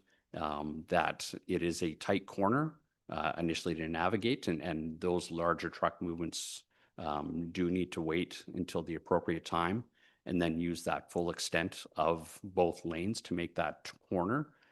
It's not a pleasant corner to make in that size of a vehicle, but it is navigable. And it's just intended not to be a regular route for that. And that work kind of ties into the ongoing works for designated truck route into town for those larger vehicle movements to be able to take the appropriate paths to navigate in and out of Armstrong. Over the course of the period through the winter months, I know there was several comments and concerns that were raised upon the safety of these intersections with the bollards and snow removal, drainage, sanding, and ice control. From an operational perspective, we were able to achieve all those objectives through the use of our regular plowing and sanding program. When snow built up within the delineators, it was pushed back. And when volumes got large enough, we would haul that out as we have in other locations of town. So it didn't limit our ability to clear snow. Our snowplow operators, like the rest of the motoring public, did have to go slower and pay more attention through those intersections, which I would expect they would as they do the course of their duties. When it comes to vehicle damage within the intersections, we did have several stop signs that were pushed over. We had some vandalism that took place, and a few of the concrete no posts that were bumped with tires and just needed to be reset. But overall, there was no significant damage and no more than we experienced at other locations in town that are similar intersections with turning radiuses. Patterson and Okanagan, Okanagan and Pleasant Valley North, Okanagan and Wood are all similar intersections where we see similar stop sign damage, that type of stuff. So that fell in line with what we observed around the rest of town. The one thing that was highlighted through the pilot project is the temporary nature of the improvements still left some significant challenges for pedestrian accessibility. The overall design and layout of the intersections provided some greater buffer for pedestrians from the motoring traffic, but it was highlighted by some users in the community with some sight disabilities, that there was some challenge in navigating those intersections and being that point from the sidewalk let down to where the crosswalk actually began, without the use of additional aids for that. So that is one of the ones that does require additional engineering and solutions for accessibility with people with mobility needs and vision challenges. So that was one of the things that we're continuing to evaluate, and we've had ongoing discussions with school district support staff and others in the community that require infrastructure of that nature. After the 12 months, as I've mentioned, we have noted a shift in driver behaviors. It has created some awareness and some discussion in the community, both favorable and against, but it has initiated that conversation for an increase in safety, slower vehicle speeds, and taking steps to ensure that we're providing safe infrastructure for residents to navigate in around the community. So that has been a valuable point. As we look to the future, as I mentioned before, there's still some additional improvements. We are going back and looking at the 3 E's of traffic safety. We have the engineering, education, and enforcement. We have a good idea of some of the benefits of the improvements that were made as part of the pilot project. We've identified some additional areas that require further engineering solutions and education. I think this, as I mentioned, has been a valuable discussion point for the community. It has had people talking and looking at some of the pros and cons of it, and hopefully evaluating the driver behaviors. And then the enforcement part of it, just we continue to have those challenges in the community with distracted driving, driving too quick for road conditions. And we've discussed that earlier with the RCMP, just with that ongoing issue. After hours, throughout the night, I've had residents make that same comment that council has echoed to the RCMP as they were here, doing further work in school zones. So that enforcement end of things is something that we can still continue to navigate and work with the RCMP for that additional support. So overall, I think the pilot program had its challenges, but overall provided a net benefit. And as a result, staffs are bringing forward a couple of options for council to consider. We have some alternate recommendations. Option 1 being that Rosedale Avenue pilot project intersection improvements be removed at the end of the pilot project. Option number 2, that the existing Rosedale Avenue pilot project intersection improvements be retained, and that staff bring forward a detailed design for permanent intersection improvements when underground infrastructure improvements are implemented. And the recommendation that staff is bringing forward tonight for council's consideration is that existing Rosedale Avenue pilot project intersection improvements be retained, and that staff bring forward a budget request to complete detailed design for permanent intersection improvements as part of the 2026 budget deliberations. And with that, I can answer any questions that council has. Thank you, Mr. Ackerman. Just before we proceed, I just want to remind our gallery that this is a council meeting, and the councilors will discuss this. We can't accept any input from the gallery. So I would like for you to listen to any and all arguments and points being made here so you can clearly understand them. And I have no idea what the outcome on this decision is going to be because we all have our own ideas. So sit back and listen. Brad, please. Brad, you're out of order, man. Thank you. You're going to have to go. We're not accepting questions from the public. I'm sorry. You're out of order, please. You're out of order. So if you'd like to excuse yourself, please feel free to. Please feel free to excuse yourself. Okay, so we're going to move forward now at this point in time. All right, I'm not sure which motion we would like to start entertaining. So why don't we open up the floor to some discussion first, and then we'll see where we navigate to and which kind of motion is looking best on the table. Councillor Valstar. Excellent. Thank you very much for for that. I'm just, yeah, I'm really interested to hear what's going on around the table before we start doing anything, start moving anything. So I just want to start off by saying, like, I feel like the calls about it decreased when we really hammered home that it was a 1-year pilot project and that it was like, we're not going to live with this forever. So my first question here, there's one question there. Do you have any data that supports that this has had a positive impact? Through your worship to Councillor Valstar, the data for this one is tough to capture because we don't have that ability to put speed monitoring up within the intersection for those corners. So it's observations, visual, both on the ground, through the use of drone footage, looking at information that's available through ICBC. But yeah, the hard data where we have a straight stretch where we can put a speed reader board up and count vehicle volume traffic and X amount of speed over this. We don't have that level of data from this. So that's kind of where we're at on that. But we are able to make those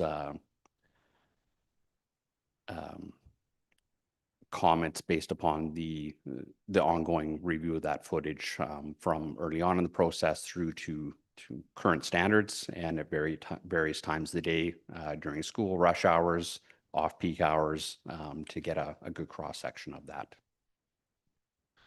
Just to follow up. So just to clarify, your comments saying that this has had a positive impact is opinion-based. Through largely anecdotal in observations over the course of that 12-month on monitoring on regular intervals, just based on vehicle speed observations, driver behaviors, vehicles that can make those movements within the painted guidelines and the markers. So it is an observational based review of the pilot. Councillor Todd. Just to Councillor Valstar, I think it's difficult to prove what you've prevented. I think that if you've stopped accidents from happening, you can't show that you've done that, but you've done that. And personally, for me, for the minute we sat in this chair, it's been about safety in the community. And I don't see how this is a bad thing by slowing down traffic and stopping accidents and letting people ride their bikes and letting kids get to school safe is a bad thing. If somebody's got to slow down to 30 in a 30 zone, that's all 30 zone, 10 hours a day, 5 days a week. So if that makes people slow down and actually obey the rules and drive properly, I have absolutely no problem with this. Councillor Fowler.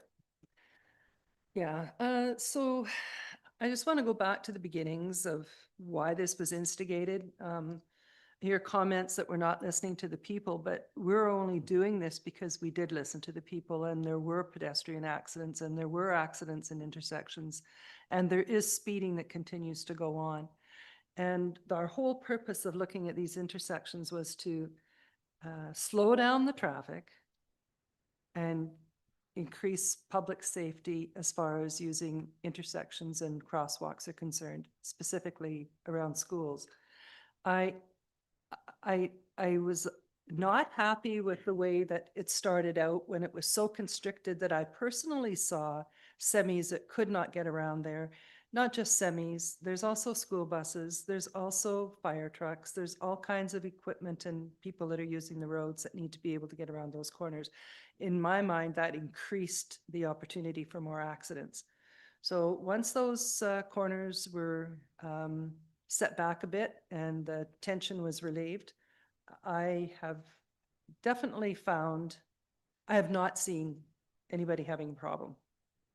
We can't control how people are going to decide to use the proper driving tactics. I can't for the life of me understand what the resistance to having a safer intersection is if you're going the speed limit and you get around the corners okay. If somebody was to come to me and say the reason that they're adamantly against these intersection changes and it made sense, I definitely listen. I listen to the ones who don't have that same opportunity to speak what the problem is. But to think that we're doing this for any other reason than the community at large and the safety is beyond me. So I also wondered about the opportunity, the way that the intersection at Rosedale and Pleasant Valley Road, with the delineators being way out into the intersection like that, how with the road being on a slant, that wouldn't add to some concerns with melting ice and whatnot during the winter and how you get that plowed out. I don't plow roads, so, but it was a question that I had and I would have had if I wasn't a decision maker. I was a community resident. We have to realize that last winter we didn't get the same amount of snow that we have been used to getting. So having another opportunity this winter to be able to gauge that, and if there's more snow and that's safe, that's all fine and dandy. I'm happy that we're able to do that. I think that the delineators are one of the problems in people's mind that they don't like because they look like you're going to run into them, that you have to go around them. But when we see if we see a final design where maybe there's concrete, like a V in the center, maybe where there used to be when kids were going to school, when you came down from the Pleasant Valley Road and turned right onto Rosedale, there used to be a V in there so that you would hit that before you hit another car sitting there waiting at the stop sign. So it'll be interesting to see. I would like to see a design come forward and move forward on this, but I don't think this has been a bad thing, and I absolutely do not agree that we are not listening to the majority of the people. The thing is that the people who don't like anything in the world are the ones you hear from. There are many, many people that we've been talking to that have phoned us that probably instigated some of these changes in the first place, that don't come out to the public meetings and go on Facebook saying, yeah, I like that, because they don't want that controversy and that backlash. But as far as I'm concerned, my opinion is that I'm listening to the people and it's positive changes. And if there's anything there that I think is not, I'll be the first to come to the table and talk about it.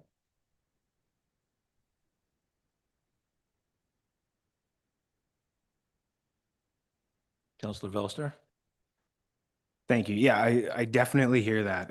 I'm just, I'm wondering if maybe there might be an option 4, or I mean, I guess an option 3 that's not the recommended or the 1 or 2. Like I'm throwing it out there, a option where we remove the bollards that are out there right now, and we put it in the. Like, I am struggling putting any money into the budget with this when we have 7 roads that need attention right now and 23 other roads that need attention within the next 10 years. I struggle with that, but I really like if safety at those intersections, just exactly as Councillor Todd said, is paramount. Like that is having safe walking lanes for kids getting to school and everything. I absolutely totally agree with. I'm wondering if there's an option where we can remove the bollards and work on a design where we can do something to where we are right now with raised curbs. I know we haven't thrown anything out there yet, but because I haven't heard anyone speak in favor to me personally about this. Not one. And so I need to just say that. Thank you. Councillor Nietzsche, you want to comment? Yeah, thank you, Your Worship. been listening intently to what my fellow colleagues around the table have been deliberating, and I want to state that I'm really strongly in favor of advancing this to the budget referral stage, and that's really all we're doing at this stage. Is all we're doing is we're directing staff to bring forward some final design and concept design for our review. And to speak to Councillor Balstar's last comment, I think that is an apples and oranges discussion regarding capital works and safety. And I think we need to ensure that we are maintaining safety as the most paramount concern for residents. And I hearken back to what Councillor Fowler said, which is that we are essentially following the process that the community asked of the previous council, which was to direct staff to engage with traffic professionals, come back with an assessment, a risk assessment of the current road system from both a traffic and particularly a pedestrian cyclist perspective, and then identify areas that are of concern. Secondly, that report came back and we engaged with further professionals that identified 2 high-risk intersections that are in need of treatment. And remember that the purpose of this whole exercise is safety, and it's not to increase traffic efficiency or traffic flow. It is to slow people down, to protect people. And so if we do have a crash at one of those intersections, either with another vehicle or with another with a pedestrian, it's at relatively low speed so that we don't have fatalities, or at least the likelihood of fatalities is severely lessened. And so I appreciate the process that we've gone through, and to address some of the concerns that perhaps Councillor Valstar brought up. I think there is a potential amendment here that we could make to this motion. And I don't think do we have one on the table currently, Your Worship? I can't remember. No, we do not. I would propose that we make the following motion, and I'll speak slowly so that our corporate officer can hear clearly. And that is that the existing Rosedale area pilot project intersection improvement be retained in the interim. So adding in the interim into the first, and that the next clause stays the same. And further, that prioritization of the proposed works in relation to other capital projects be referred back to council for consideration during budget deliberations. This gives council the authority or the ability to weigh when these works are completed in terms of the work plan and how they fit into other road works that might be done within the community. So anyway, that's the amended motion that I would propose. Thank you, Councillor Nietzsche. I wanted to finish discussion. I do appreciate the emotion that you've gone. I'm going to put that on hold till we finish some discussion, just get a feeling for which direction we want to go. There are still some comments from council. Well, point of order, Your Worship. Actually, I proposed a motion, so you would have to vote on that amendment. Okay. Do I have a mover on that motion? That's me. I would move that motion. Your Worship, excuse me, what you need is a seconder for the motion in order to advance it. If there's no seconder, then you can carry on. All right, thank you. Then will there be a seconder for that motion?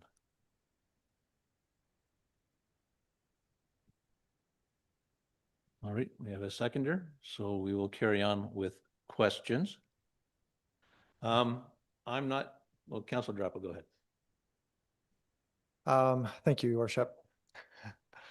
I think what's challenging about this discussion, and I agree with for sure parts of everything that everyone has been saying, the safety piece is paramount to how we started these decisions, right? And wanting to keep that in mind. And where the decisions become difficult is when we start talking about data. And I think with a town like Armstrong, to sit there with a pile of empirical data is challenging, right? Because it comes from so many years and there's so few incidents overall. But where the power of these conversations come in are the qualitative data pieces, right? When you're talking to residents and their experiences in the intersections, whether that's a cyclist or whether that's a pedestrian or whether it's someone driving a car and how they're having to navigate those right now. And I think everyone is equally as passionate about how their life is impacted by these current intersections around town.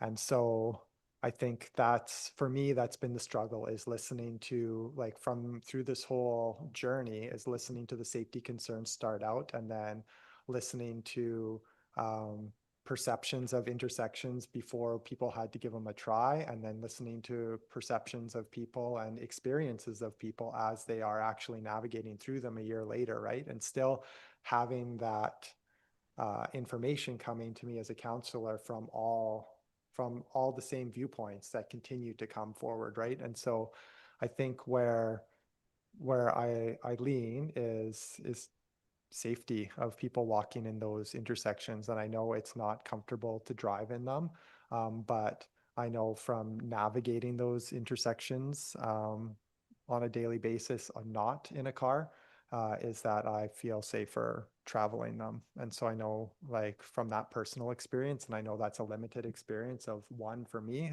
but we hear it in the emails that we receive and the conversations that I have through the school, is that people do feel safer not in cars. I 100% appreciate the frustration that it's causing for people in cars. So I would be inclined at this point to go along with Councillor Nitschie's motion of retaining the Bullards in the interim while we come up with another plan.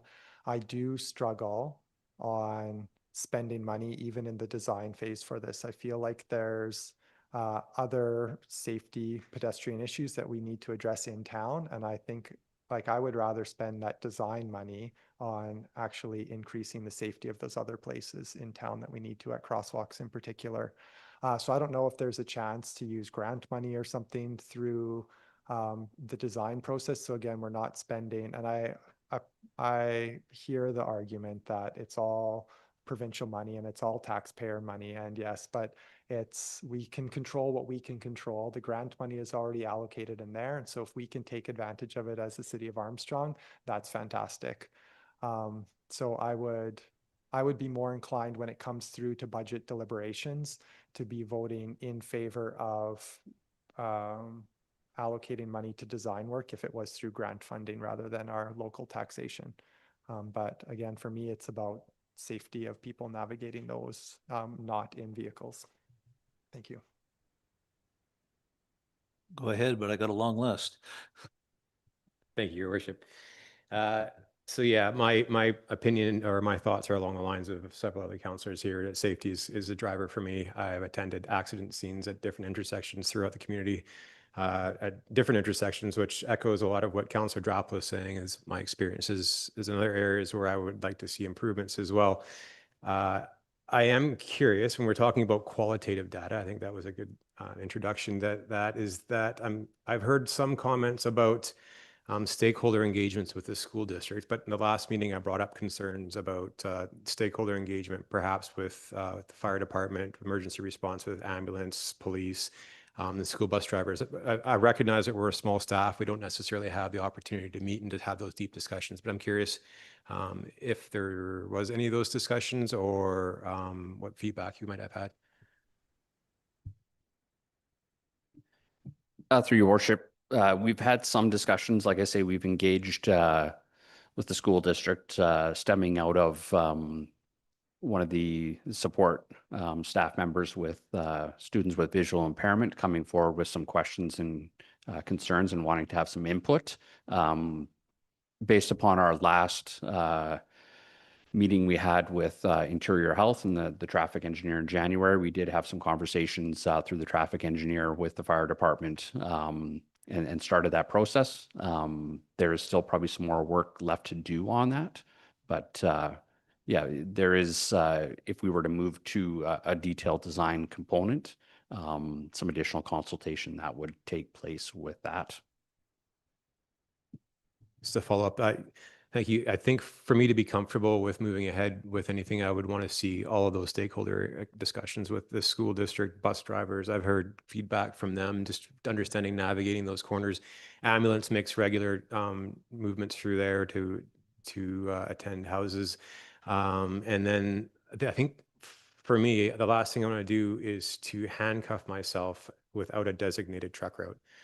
I don't necessarily want to put trucks down that road, but I don't know that we have a lot of options, and I want to make sure that we are able to explore all options before we make that decision. So for me, I'm in favor of, don't want to change anything right now. I would want to see, I want public safety to be first. And I think that maintaining what we have is important. But at the same time, I think I want to check a few boxes. Thank you. Now, please bear with me because I had a lot of thoughts and I've had a lot of conversations with many, many people in the community. These aren't just my ideas, these are ideas from everybody. I've spoke to members of the public, trucking companies, farmers, emergency vehicle operators, and everybody has something different to say and a different opinion. The townhouse complex that's on Rosedale, just would it be west or south of PV Road. Many of the residents in there have said how much they appreciate that, what we've done there, because they're able to get out of their complex. The driveway is just too close to PV Road on Rosedale, and somebody comes flying around the corner. That we've had close calls there many times, apparently. The farmers tell me that they're going from fields to fields, and many of their pieces of equipment are up to 15 feet wide, and we're having 11-foot road allowance, yet we have much more space that we can provide them. I think what Councillor Wayner mentioned about the truck route and what we're looking at as we're moving forward is also very important. Why would we make any decision until we understand where we're going to put traffic through our community? We're looking at one or two little focus groups that somebody else decided was our priority. It was never our priority. And when we applied for a grant, we didn't ask for what they gave us. We asked for money to buy crosswalk flashers and signals and speed things, all that wonderful stuff. But we were told how we had to spend the grant money, and this is what we got. I don't know that what we've done is right, and I don't know that what we've done is wrong. There's a very vocal group that doesn't like it, but there's still, even with the changes we've made, people have written us and told us that they've almost been struck more than, multiple times, even though they're carrying lights at night and they have their dogs and they have reflective coats and stuff. Our problem is people not paying attention and not obeying rules and regulations. And I can really appreciate the perspective that we engineer, we educate, and we enforce. This engineering piece may not have been the right thing for that location. With Councillor Fowler suggesting they used to have a triangle there. Recall there is no sidewalk on that side of Rosedale. When you turn right off PV Road, where we've changed that intersection, part of the goal was to make sidewalks shorter so we protected children and they could get across the street faster. There is no sidewalk there. There was no reason to take that corner out other than to control speed, but there's many ways we can control speed. Where our sidewalks are located in that particular intersection, anything on Rosedale Street isn't affecting them. The sidewalks go across PV and then they go across to the other side of the street on the school side, and they're short. What we need is better lighting, better signals, and better signage to warn people that there's crosswalks coming. I think there's much better ways to spend our money, and that would be doing that kind of thing moving forward. I don't think this engineering helped us. We don't have any information whether we prevented any accidents. We can only assume we did, but we hear by the close calls that they're still occurring. There's got to be more than one way to fix a problem, and we've been given one option, and without any validation. I mean, they presented this to us, and there was lots of complaints, and then council went and said, we got to make some changes, but I never saw any engineering diagrams or reports that came back. It was an arbitrary number how this whole thing was decided. It was somebody in an office decided this is what should happen in our community without living in our community and watching what's going on. If you can just change an intersection design on a whim, it probably wasn't the right intersection design to begin with. I don't know what we do about the safety component.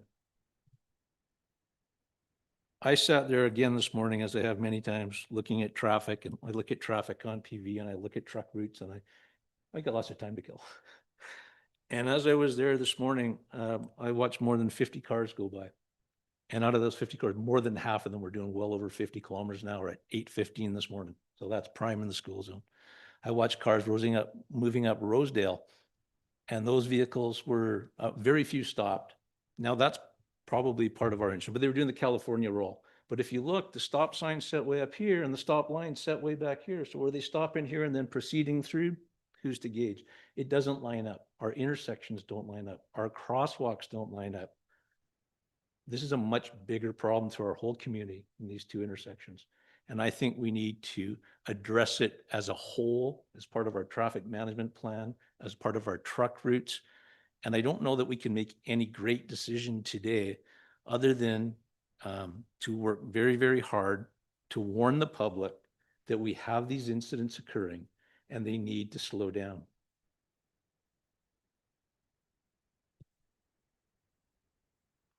We have so many corners on Rosedale and other streets or intersections that are blocked by fencing, shrubs, parked vehicles. You can't see around the corner. We got people pulling out because they can't see around things, and close to having many close accidents. People having their front ends removed because they're pulling out in intersections for visibility.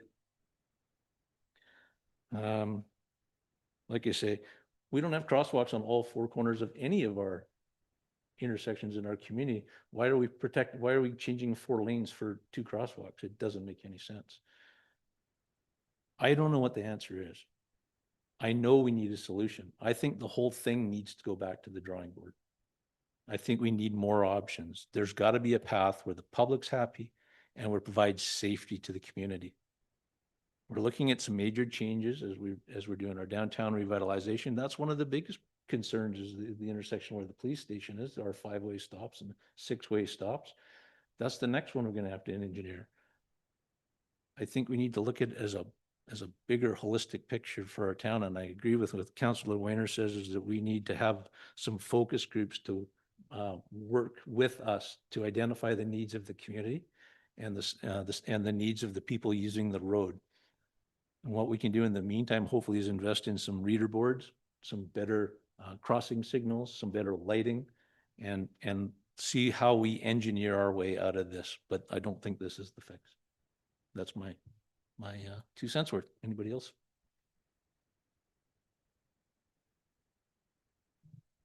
Well, I think that we don't know what this fix is going to be. We don't know what the costs would be.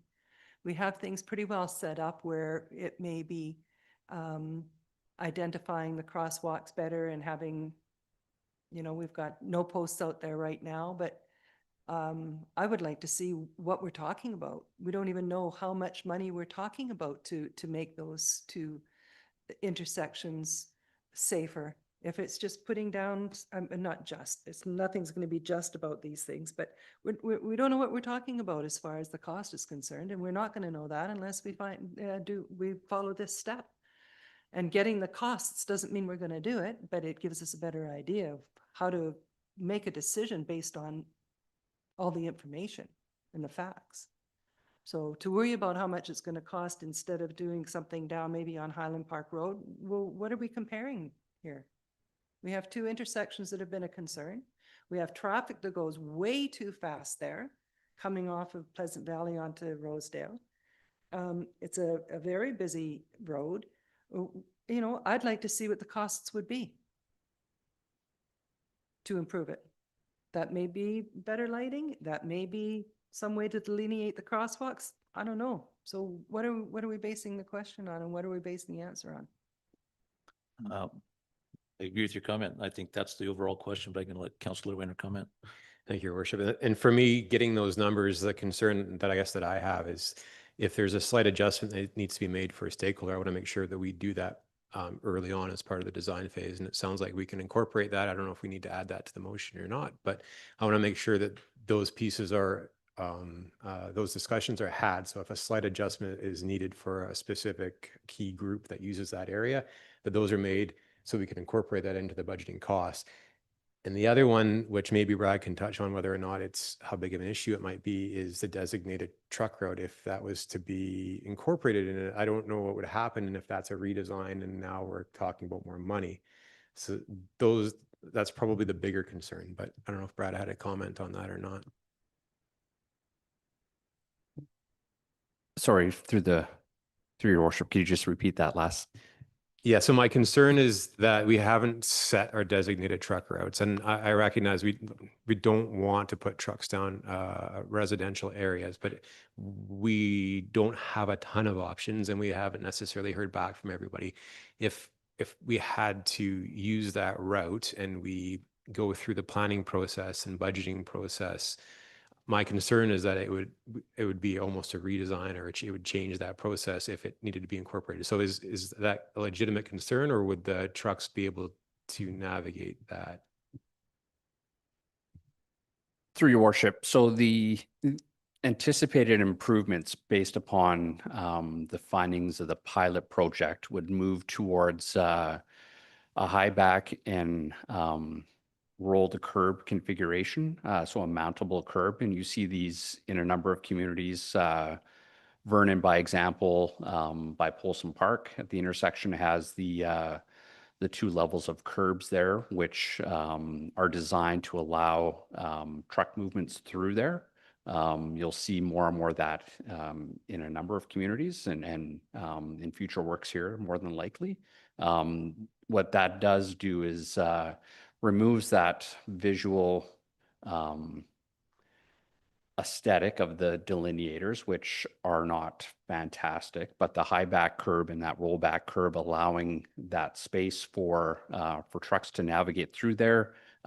It is accomplished just through some modifications to your curbing, sidewalk realignment. So that would be kind of that what I would anticipate from a permanent solution there to aid the movement of those larger vehicles, as well as kind of gather that pedestrian safety, the incorporation of proper sidewalk letdowns, updates to crossing lights, better alignment with the latest technology. So that's kind of what we would be looking at as a design proposal for consideration, but it would factor into to the truck route plan. So to clearly put it, trucks would be able to easily navigate that corner? Yeah, they would still be able to navigate through that corner, and that distance between the rollback curb and the high back curb allows that movement to navigate without that visual temporary pilot project delineator type. Those radiuses are no different than a number of other intersections that we have in town. It's a more permanent layout for it, which would accommodate those movements. Okay, thank you. So I think that helps with my concern as far as seeing a design goes. This still leaves for me the stakeholder piece that I would be looking forward to see what those stakeholders had to say as part of that discussion, which I'll see what everybody else says, but I definitely want to see that as part of the motion. Councillor Drapla. Thank you, Your Worship. The more I sit here and processing what everyone's saying, I think, I don't know, apologize to staff for this. We've been down this road numerous times in the last kind of 3-4 years. It's about the community consultation piece. And I think if we're looking at how we're going to design this on a more permanent basis, or if we're looking at maybe redesigning it differently altogether, or whether we have the right approach, we need to take the time to have some user group and stakeholder input. And that's not quick and it doesn't take long, but we've seen it. I don't know. We don't need to rehash some of the projects that we've talked about before, and just our how much or how little we've included the right groups of stakeholders in the community. But I think if it's thoughtfully planned out and we engage people, I think we can bring the community along with us instead of in opposition to us. There's no way that we're going to make everyone happy, but at least if we can have all the voices at the table, and yeah, it takes a long time, but that's just part of making those bigger changes. And so I'm still in favor of the motion proposed by Councillor Nitchie. And I think for me to support it moving at budget deliberations, I would want to see that kind of stakeholder plan at that point to know if we want to move forward or what that looks like in terms of our next stage of this. Again, we have, I think in 2026, we have probably have bigger budgetary concerns for infrastructure that we have going on. And so this is probably pushing it further than that, but we're going to need that much time anyway for stakeholder input. So. Thank you very much. I just wanted to comment on Mr. Mayor's when he said about hitting the drawing board and that this might not be the answer and that there's other answers out there, and through community engagement and stakeholder meetings and that kind of stuff, we might be able to find a more appetizing solution than the one that we have in there as well. The raised curb and then like that kind of thing where it's a little bit more sloped, allowing for large trucks to go around the corner. Like I'm 90% sure I know what you're talking about. But I don't know for sure. And so for me, like I said, I am absolutely for doing something for these intersections and for our community as a whole, because you're right, I navigate Pleasant Valley and Rosedale on a daily, multi-daily, and people are still speeding there. They're not slowing down necessarily, and I don't know if what we have there is the solution, right? And it would be terrible to throw money at it and to not do anything. So I mean, I'm wondering if there's other options out there. I don't want to say the speed bump word, but I'd love to say the speed bump word, or a raised crosswalk, or something that would physically slow the people down and maybe and not keep the bollards up. I just wanted to add one more piece, something that we have, we sort of batted around, we've never had a good formal discussion on, and that would be changing the overall speed limit in the community. There's so many health studies that show that if you are a pedestrian hit at 30 kilometers an hour, the injuries sustained are way less than at 50 kilometers an hour. And we talk about our school zones and our park zones being dawn to dusk, or 10 hours a day for school zones. To get across Armstrong at 30 kilometers an hour versus 50 kilometers is probably going to take you about 45 more seconds. And I hope everybody in our community can afford that kind of time to save a life. Anyways, on that note, did anybody else have any other comment they'd like to make? Well, listening to everybody's comments, can we just make an amendment to the motion that's on the table? I think that would be up to Councillor Nietzsche, because we do have no. Okay, Bill, me and Chantel. Your Worship, I can propose a new amendment if you like. Okay, I'm good with that. Please, Councillor Nietzsche. So the new amendment would read that the existing Rosedale Avenue pilot project intersection improvements be retained in the interim. Second part would be that staff bring forward a budget request to complete detailed design for permanent intersection improvements during the 2026 budget deliberations. The new and that council directs staff to engage with a broad stakeholder engagement, to engage in a broad stakeholder engagement, including motorized and non-motorized users during the design phase. And then finally, that prioritization of the proposed works in relation to other capital projects be referred back to council for consideration during budget deliberations. Thanks, Councilor Nietzsche. I missed the second piece of that. Are you able to just repeat that second? Yeah. So first part, that the existing Rosedale Avenue pilot project intersection improvements be retained in the interim. Secondly, that staff bring forward a budget request to complete detailed design for permanent intersection improvements during the 2026 budget deliberations.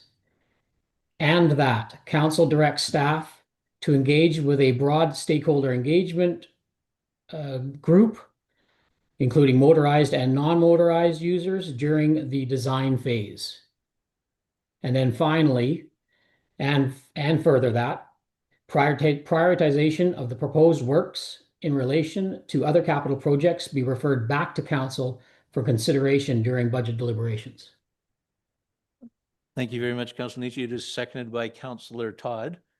Is there further discussion? Ryan pull his own motion now.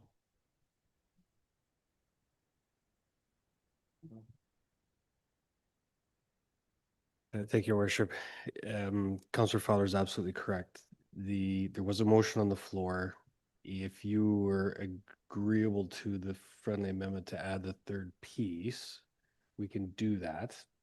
And Ms. Weiss can reflect that in the minutes. And then you don't have to worry about doing an amending motion to that.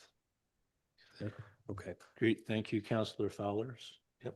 So, thank you, Worship. If I may, just as I'm listening and trying to understand kind of the direction that we're headed to, the resolution, as I understand it here, is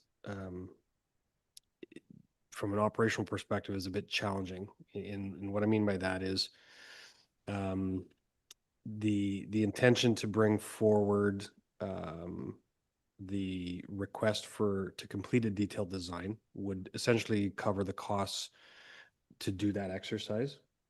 The prioritization issue would come after the consultation, which based on our current workload is not going to take place until at least 27. So just so everybody clearly understands that if we leave the bollards as the first part of the resolution is in the interim, we'll have to map out a plan to undertake that. I am going to suggest that the stakeholder engagement piece is going to be a bit of a challenge, because you're going to have obviously those that are on each side of the equation in support of and opposed to. And I would suggest that this is probably more of an engineering exercise than a consultation exercise in that regard. In that the information that they're going to provide is going to be about how they perceive or feel the improvements would be being pitted against traffic engineers or design standards for how we accomplish that. So there's a bit of a disconnect in that regard. Not saying it's not a part of the process in terms of consulting to ask, but it does introduce a bit of a challenge in the context of what we would get from those stakeholders in relation to the design itself, if council agrees to move that process forward when we bring forward the cost estimate to complete the design. There's obviously the pieces, you're looking at turning radiuses for trucks and buses and farm equipment, that kind of stuff that are using it, absolutely. But that's from a consultation perspective, that's just ensuring that turning radiuses and movements are met, not whether they like it or not, just to be really clear. So if council, if this resolution passes and we get through to the budget process and council agrees with that next step of going there in terms of the design costs, we'll actually have to build a bit of a plan for how we undertake that, just to get from that next step from B to C, because it will be a bit of a challenge. So Through your worship, if I could speak to the CEO's comments. Yeah, go ahead. Yeah, thank you. And to CEO Seibel and to the council, I don't disagree. I think it's an opportunity, though, as Councillor Dracula has mentioned, where by a focus group or a stakeholder group, however you want to call it, that could be brought together to be educated about tax standards and about the new active transportation guideline book that was created by the Ministry of Transportation, and other factors that go into these engineering decisions in terms of engineering designs that are traffic calming for these types of intersections. I think it's an opportunity to educate so that people understand what the rationale is behind those. And so we bring people along with us as opposed to just, imposing. Councilor Drapula. Thank you. Yeah, I agree with Councilor Nitschi, and I also agree that it's not an easy task and the timeline is challenging for sure. Where was I going with that? I think if we come to user groups with kind of our premise, right? If our premise is like improving pedestrian and cyclist safety at the intersections, then people that are willing to be on side with that, I think that everyone's on the same page with that. There's just unintended consequences for what they anticipate heading through those intersections or the redesign of it. And so being able to hear their specific concerns in a stakeholder group, I think will enable us to come to a solution that best works for everybody. Again, it's not easy, but I don't think we're going to have groups of people in Armstrong pitted against each other saying, well, I don't think pedestrian safety is an issue. So let's rip through, let's remove the stop sign, or let's get rid of everything. I think people are understanding of what our concern is. They just want to help design it in a way that works for them, right? And which, again, it's not going to be easy to come to, but I think that I still feel like the community wants the safety to be the forefront. Councilor Velster. Thank you very much. Yeah, I thank you very much, CAO Seibel, for that. I'm just hearing that they might be up until 27. I cannot support this motion for that purpose. There's got to be a different way. And for me, I can't leave. I just can't vote in favor of leaving the bollards up for essentially another year and a half, potentially. There's got to be a different solution. So that's my feelings on the subject. Yeah, without getting in a debate, what is it about the bollards that's bothering people? What difference will it make if they're there or whether they're not there or whether there's paint on the road? Like, I don't understand what the opposition is to the actual bollards.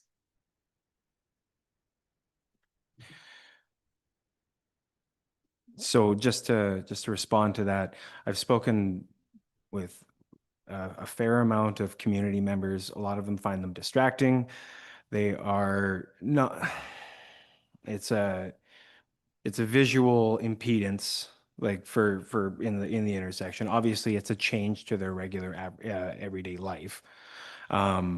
For the most part, what I hear is the tightening up of the intersection versus the raised curb, or something that we could do where it is flatter, where there's a bit more grace if you hit the corner a little bit tighter, right? I haven't seen them fold it over all that much, so I don't know how many people are necessarily hitting them. But from what I understand, it's a visual thing and it's a constricting thing. 1 second, please. I got one question for Mr. Ackerman. Do they make, that little half circle rumple bumps that can be mounted in that location so it appears to give the same thing to extend the sidewalks in those as opposed to the bollards? Through your worship, that is one thing that has been looked at and was actually part of the original design, was delineators and what's called armadillos, which are those raised bumps that are still mountable by a tire. They do present some other challenges, but that was one of the original designs. The other one that we've looked at was incorporation of rumble strips, but again, have their challenges that come with that. But the delineators are probably the most effective to achieve the means. But that was other stuff that we did consider. Seems to me that people take real issue with the delineators, and they might look at by us using a different method to accomplish the same goal until we can get to a solution provided it's not costing too much money, it might not be a bad idea. Councillor, yes, you, Mr. Todd. Thank you, Your Worship. I'm no fan of the delineators. I never was from the get-go, but anything is better than nothing at this point. We can't take them out and just go back to what it was, because we're just liable for anything that's gonna happen, if I'm not mistaken. There's an accident after that, and we've done nothing when we were told we had to do something. They'd never build those intersections today, right? They build them to the standard that's legit and legal. So nothing doesn't work. I just find people just have to slow down, and they have to appreciate the fact that we're just doing it for safety's sake, not to just piss people off. That's never been the goal. It seems to have done that to everybody, but that was never the goal. And I agree we went about it the wrong way, and I agree that we didn't have enough public input. But this method gets the input there. It takes forever, but that's one of the things we learned about civic government, that the wheels grind incredibly slowly and things don't happen fast. But we're not doing it for the sake of just to do it. That's what you know what, I live downtown and I see cars flying by me. I saw 2 trucks playing chicken on Saturday night out there. And then there was guys speeding down Wood Avenue at 11 o'clock at night, just giving her. So it's not just there that's the problem. It's driving attitudes up and down the valley and up and down this town. And until we just face it and do something, we can't do nothing. So this is at least something, in my opinion. And it pisses people off. I understand that. I don't understand why it does, because they're just pieces of plastic in the middle of the road. But they do slow people down and they do make it safer. Thank you for that, Councillor Todd. Tell us how you really feel. Do we have any other further comments or questions? We do have a motion on the table. And just to be clear, could you read that back to me, please, Ms. Weiss? It's my pleasure, Your Worship and Councillors. It was the main motion moved by Councillor Nietzsche and seconded by Councillor Fowler was that the existing Rosedale Avenue pilot project intersection improvements be retained in the interim, and that staff bring forward a budget request to complete detailed design for permanent intersection improvements during the 2026 budget deliberations, and further, that prioritization of proposed intersection improvements in relation to other capital projects be referred back to council during the 2026 budget deliberations. It was then moved by Councillor Nietzsche and seconded by Councillor Todd to amend the main motion to include that council directs staff to undertake broad stakeholder engagement, including motorized and non-motorized users during the design phase. So right now, your mover and seconder, and the question needs to be called would be to amend the motion and then to vote on the amended motion. Thank you. Thank you so much. So we have a mover to amend the motion, Councillor Weiner, and a seconder, Councillor Drapala. And without any further ado, then I will call the motion, the question to the motion. All those in favor? That would be everybody other than Councillor Valstar is opposed. Thank you for that discussion. That's a hard one to get around, and I appreciate everybody's position on community safety, and I can appreciate everybody's position generally. We're not here to harm the public. We're here to help them.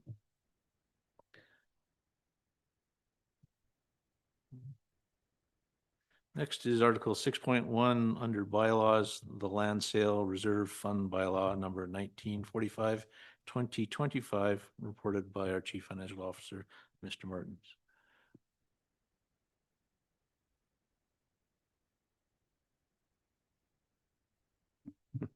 Thank you, Your Worship. The impending sale of land for the former City Hall and Chamber of Commerce sites, if that land ends up being sold, would need a reserve fund for the money to go to. We don't have such a reserve fund, so that is why it is there before you today.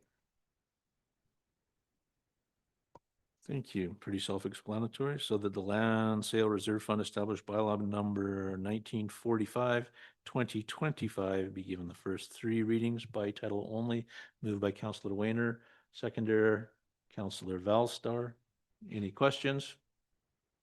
Yeah, I have a question, Your Worship. Oh, sorry. Go ahead, Councillor Nietzsche. Yeah, thank you. And not that I certainly support the recommendation. It's not an issue. A question for staff, though, just in relation to at a high level, should the property be sold and the funds transferred into that reserve account? Terry, are we precluded then from utilizing those funds? Should we entertain a creative venture on that property, perhaps a partnering agreement of some sort with a society or any other type of venture corporation option or whatever that might see council have an opportunity to choose what kind of development we see on that particular property? Is it easy to basically what I'm asking, is it easy to extract those funds from that reserve fund for the purpose of partnering on a potential option? Your worship, thank you for that question, Councillor. The uses are fairly stringent. They're restricted to what is shown in the bylaw. So that would be paying off any debt associated with that land, which there aren't any.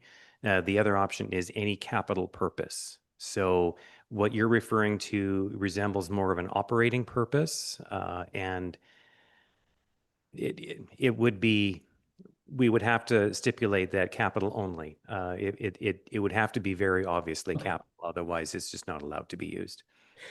So if I could follow up through the chair, at this point in time, Terry, then all we're doing is just establishing the reserve fund. We haven't sold the property yet or whatever else, but there may be an option for council to discuss other opportunities, and we may not use this reserve fund. All we're doing is simply establishing it right now, and it sits there and waiting.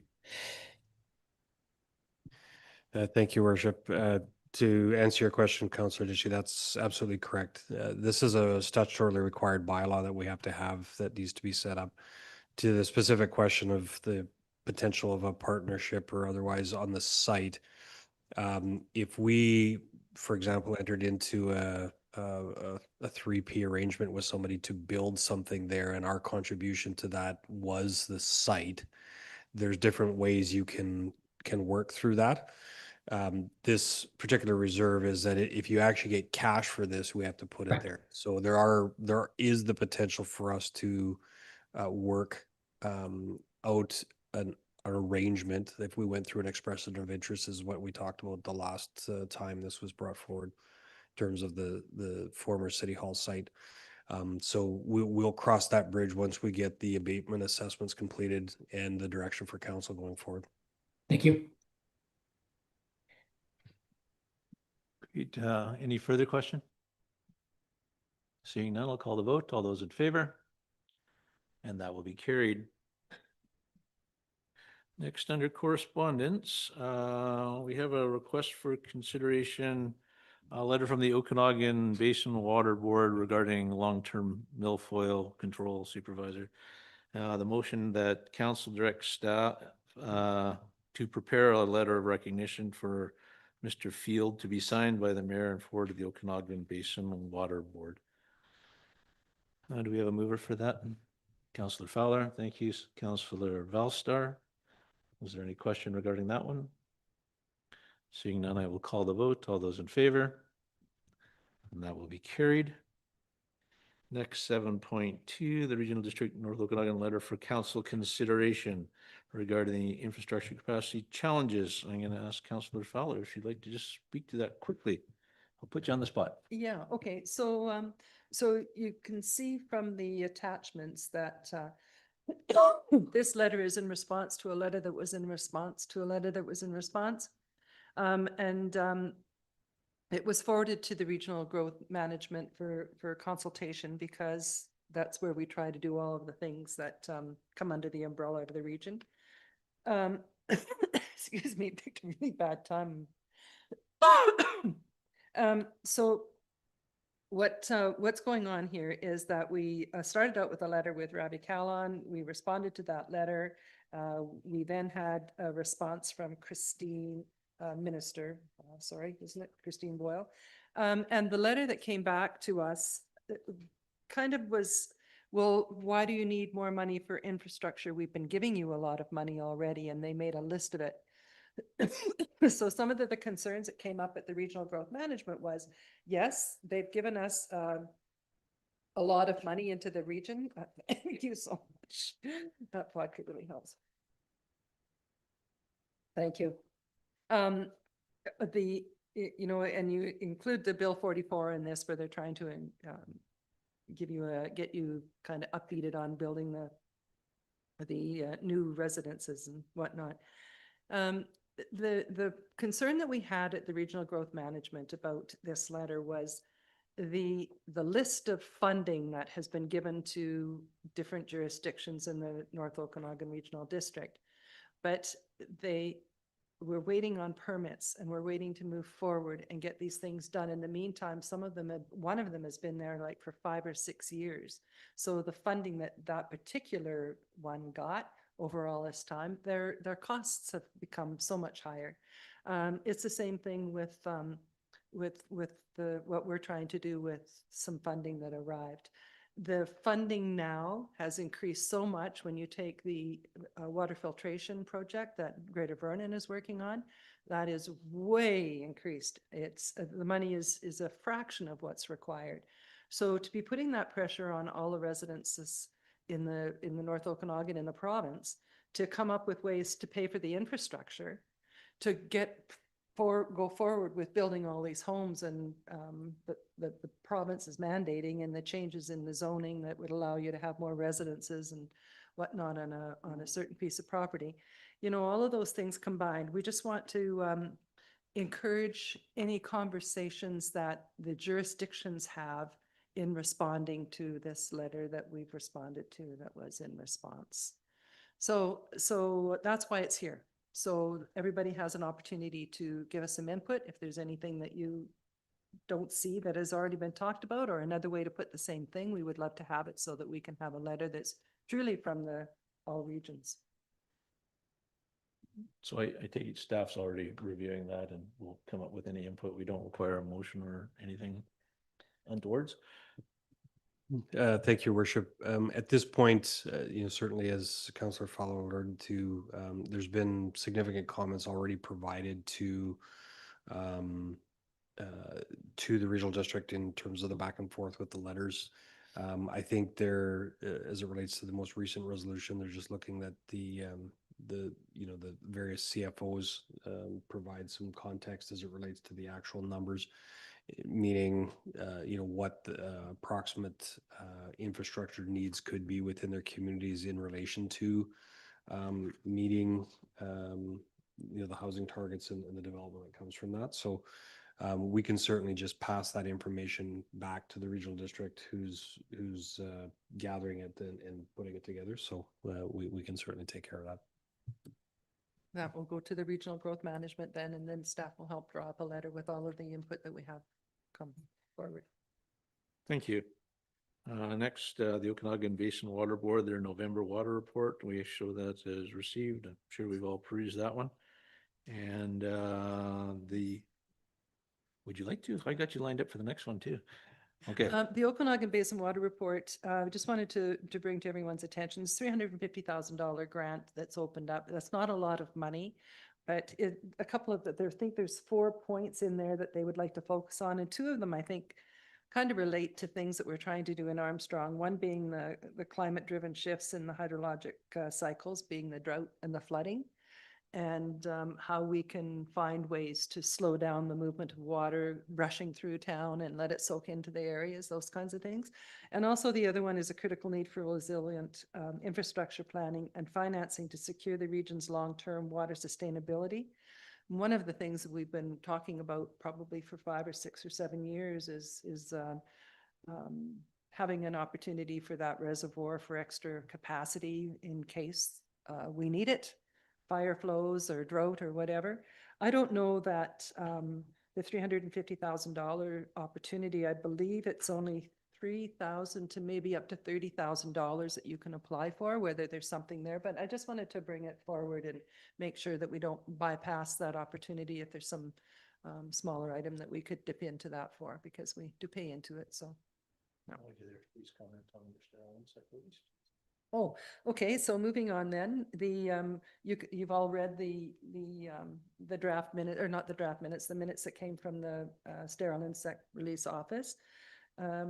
Mainly, I wanted to just point out that there is a 10% increase in both the property tax and the, this minute, where am I here? In both the value tax and the property tax, meaning the farmers are one and then everybody is another one. And so it's 10% increase on both. It will amount to an average of a little over $1 per year per household. So it's not significant. But when you see that 10%, whenever you see a double digit, you have to kind of step back and think what's going on here. The fluctuations and the concerns with the fruit growing industry, specifically with SIR, it's the apples and pears, and the sales of our moths and whatnot change all the time. So we have to have that money in place if we're going to continue, because in 4 years we have to have a new, the facility needs the instrument that sterilizes the moths. And that is about $100 million it was last time, around $1 million, and then installation. So we've neglected to put the money aside like we have done all along, because we weren't sure if there was going to be any stability in the program at all. But it does look like things are perking up a bit, and we have to be prepared to replace that particular machine. So that's all I wanted to mention about that. Thank you. Did anybody have any questions for Councillor Fowler? Make them easy, it's getting late. Great. And then any verbal reports on any committees, commissions, or special events? Councillor Valstar. Excellent. Yeah, I got a couple here. So I'll start with Parks and Rec. We did it, we had a meeting today. So done in record time. But yeah, there was two items on the agenda. There was the general report, which fell in line with very much with how previous years have been. So programs are doing well. And then we touched on budget review today.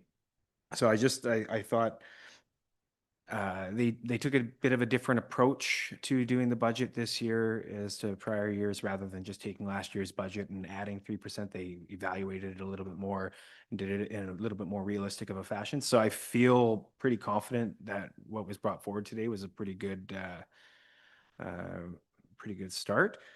Well, pretty good budget, sorry. I just wanted to highlight a couple of the items on the deck for next year for special operating projects and capital projects. I'm just going to list them because that's the easiest here. So soundproofing in Centennial Hall, clean in place piping for the chiller, dump box tarp system for the new dump truck, landscaping at Sunbelt, new risers from Memorial Park, so that's the staging that the bands play on. And then there's also work associated with condition assessments for the facilities. And then for capital, we got replace pool floor and women's change room and showers in the men's change room in the Universal. Replace the boiler and vent stack in the pool liquid chlorine system. New stairs at Riding Ring 2, Hassan floor protection system. So that's something that they can roll out over top of the floor for large scale events to protect our asset. And then a replacement for our current tractor. And then there was one or two rollover things. Maybe Councillor Todd can help me with. One of them was a building assessment for one of our 13 buildings, so we can build a model as to how we can assess our assets going forward. Am I missing anything?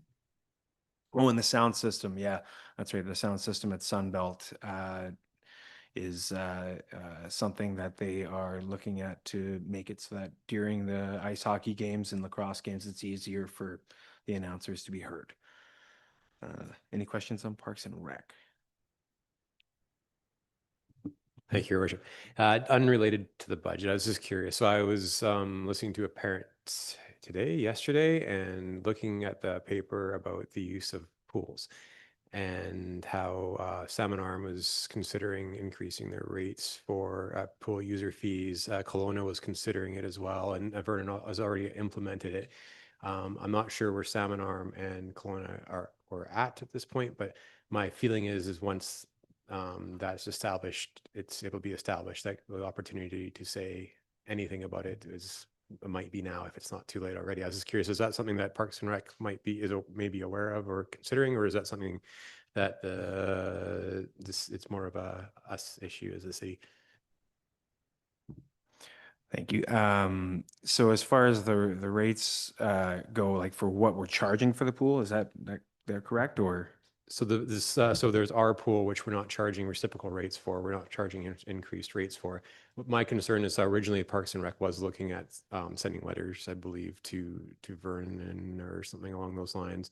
And then, but now I'm concerned because now Salmon Arm is considering the same thing, and now Kelowna is as well. So I'm just wondering if there's any thoughts about those. Yeah, so okay, so now I understand what you're saying.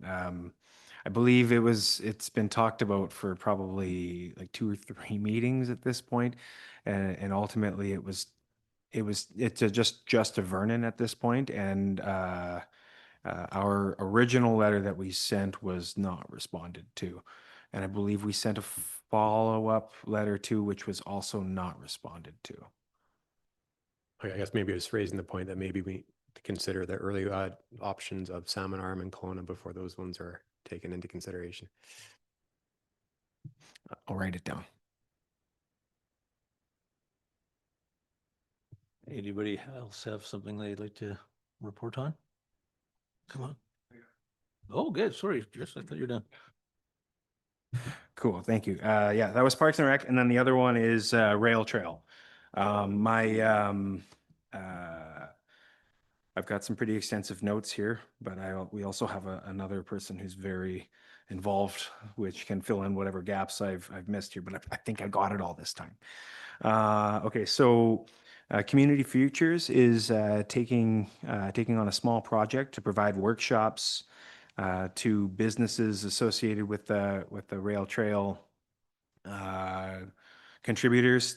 And actually, it's quite open to anybody who could potentially benefit from the rail trail can sit in on these virtual workshops to help them get ready for the rail trail. So it's a very, very cool opportunity that's coming out. Can I just say something? Oh, it's up to me. Actually, Give her. it is, yeah. The Community Futures has been working on this for a few years now, but it's been mainly with Armstrong, Enderby, and Sycamoose because we're on the rail trail. So at the meeting though, last week, there was discussions for people who aren't on that immediate rail trail, but who are contributing funding. So that's a couple of areas in the Columbia Shuswap, as well as Lumbee and Area D in Vernon. So they were just wondering if they could not be somehow involved in that opportunity to help some of their interests to be able to come closer to the rail trail and have stands or get permits and that kind of thing. So it's just a little add-on to what's been going on. Yes, that's right. Thank you. And then just I provided an update on this other stuff, so I'm just gonna go over it quick.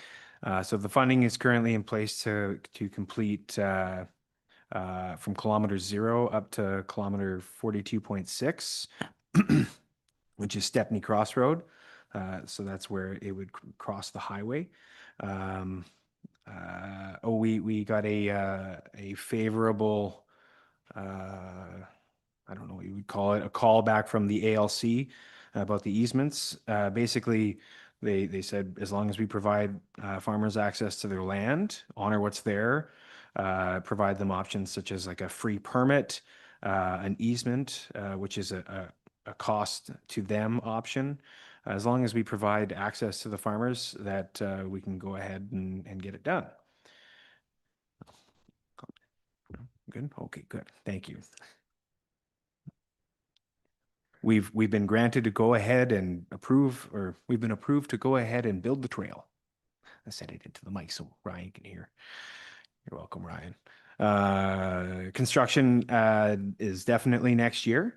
And then I said this at the last one, they estimate about $5.5 million for the overpass, and there is a grant submission currently in for that. They're not going to build the Lansdowne to Stepney portion until the overpass is approved and done, so that there isn't potential jumping over the highway and that kind of stuff. Yeah, and One of the things about the grant for the overpass is they're not, Modi's not quite sure what they're doing with the twinning or whatever of the highway at that point. So there's a lot of questions in that area, but there's a grant out there and we've got high hopes. Yeah, and then the portions that are completed are PV to Lansdowne, Splatson turnaround to Belvedere Park, and Mare Lake turnaround to the Sycamoose Ferry. Any questions? No, but it's wonderful to ride what I've ridden so far. It's awesome. Oh, yeah, absolutely awesome. All right. Any other questions, reports? Councillor Fowler. Yeah, it's getting late. I won't get into it, but there's a couple of things that we've been involved in conversations with at the regional district. One is the Heritage Conservation Act that we heard about at UBCM. And there was a opportunity to join in a Zoom meeting with some of the concerns. Basically, what came out of the consultations was we can't rush into this. Like, we don't know all of the details yet. And there's things like staffing issues as far as whatever. I won't go into all that. And then there was one other issue, and that was the bill from the from the NIMO area. I won't get into that either because they're going to talk about that tomorrow, and it may be a moot point. So if it isn't, we'll talk about it next time. Thank you, Councillor Fowler. Anybody else? Not seeing any hands raising, then at this point in time, we would, council would like to move into an in-camera session pursuant to section 90, 1-C of the community charter regarding labor relations or other employee relations. Do we have a mover to go in camera? Councillor Wayner, second Councillor Todd. All those in favor? Carried. And this will finish our public portion of the meeting. Thank you for attending and thank you for sticking around. We'll reconvene in 5 minutes or so.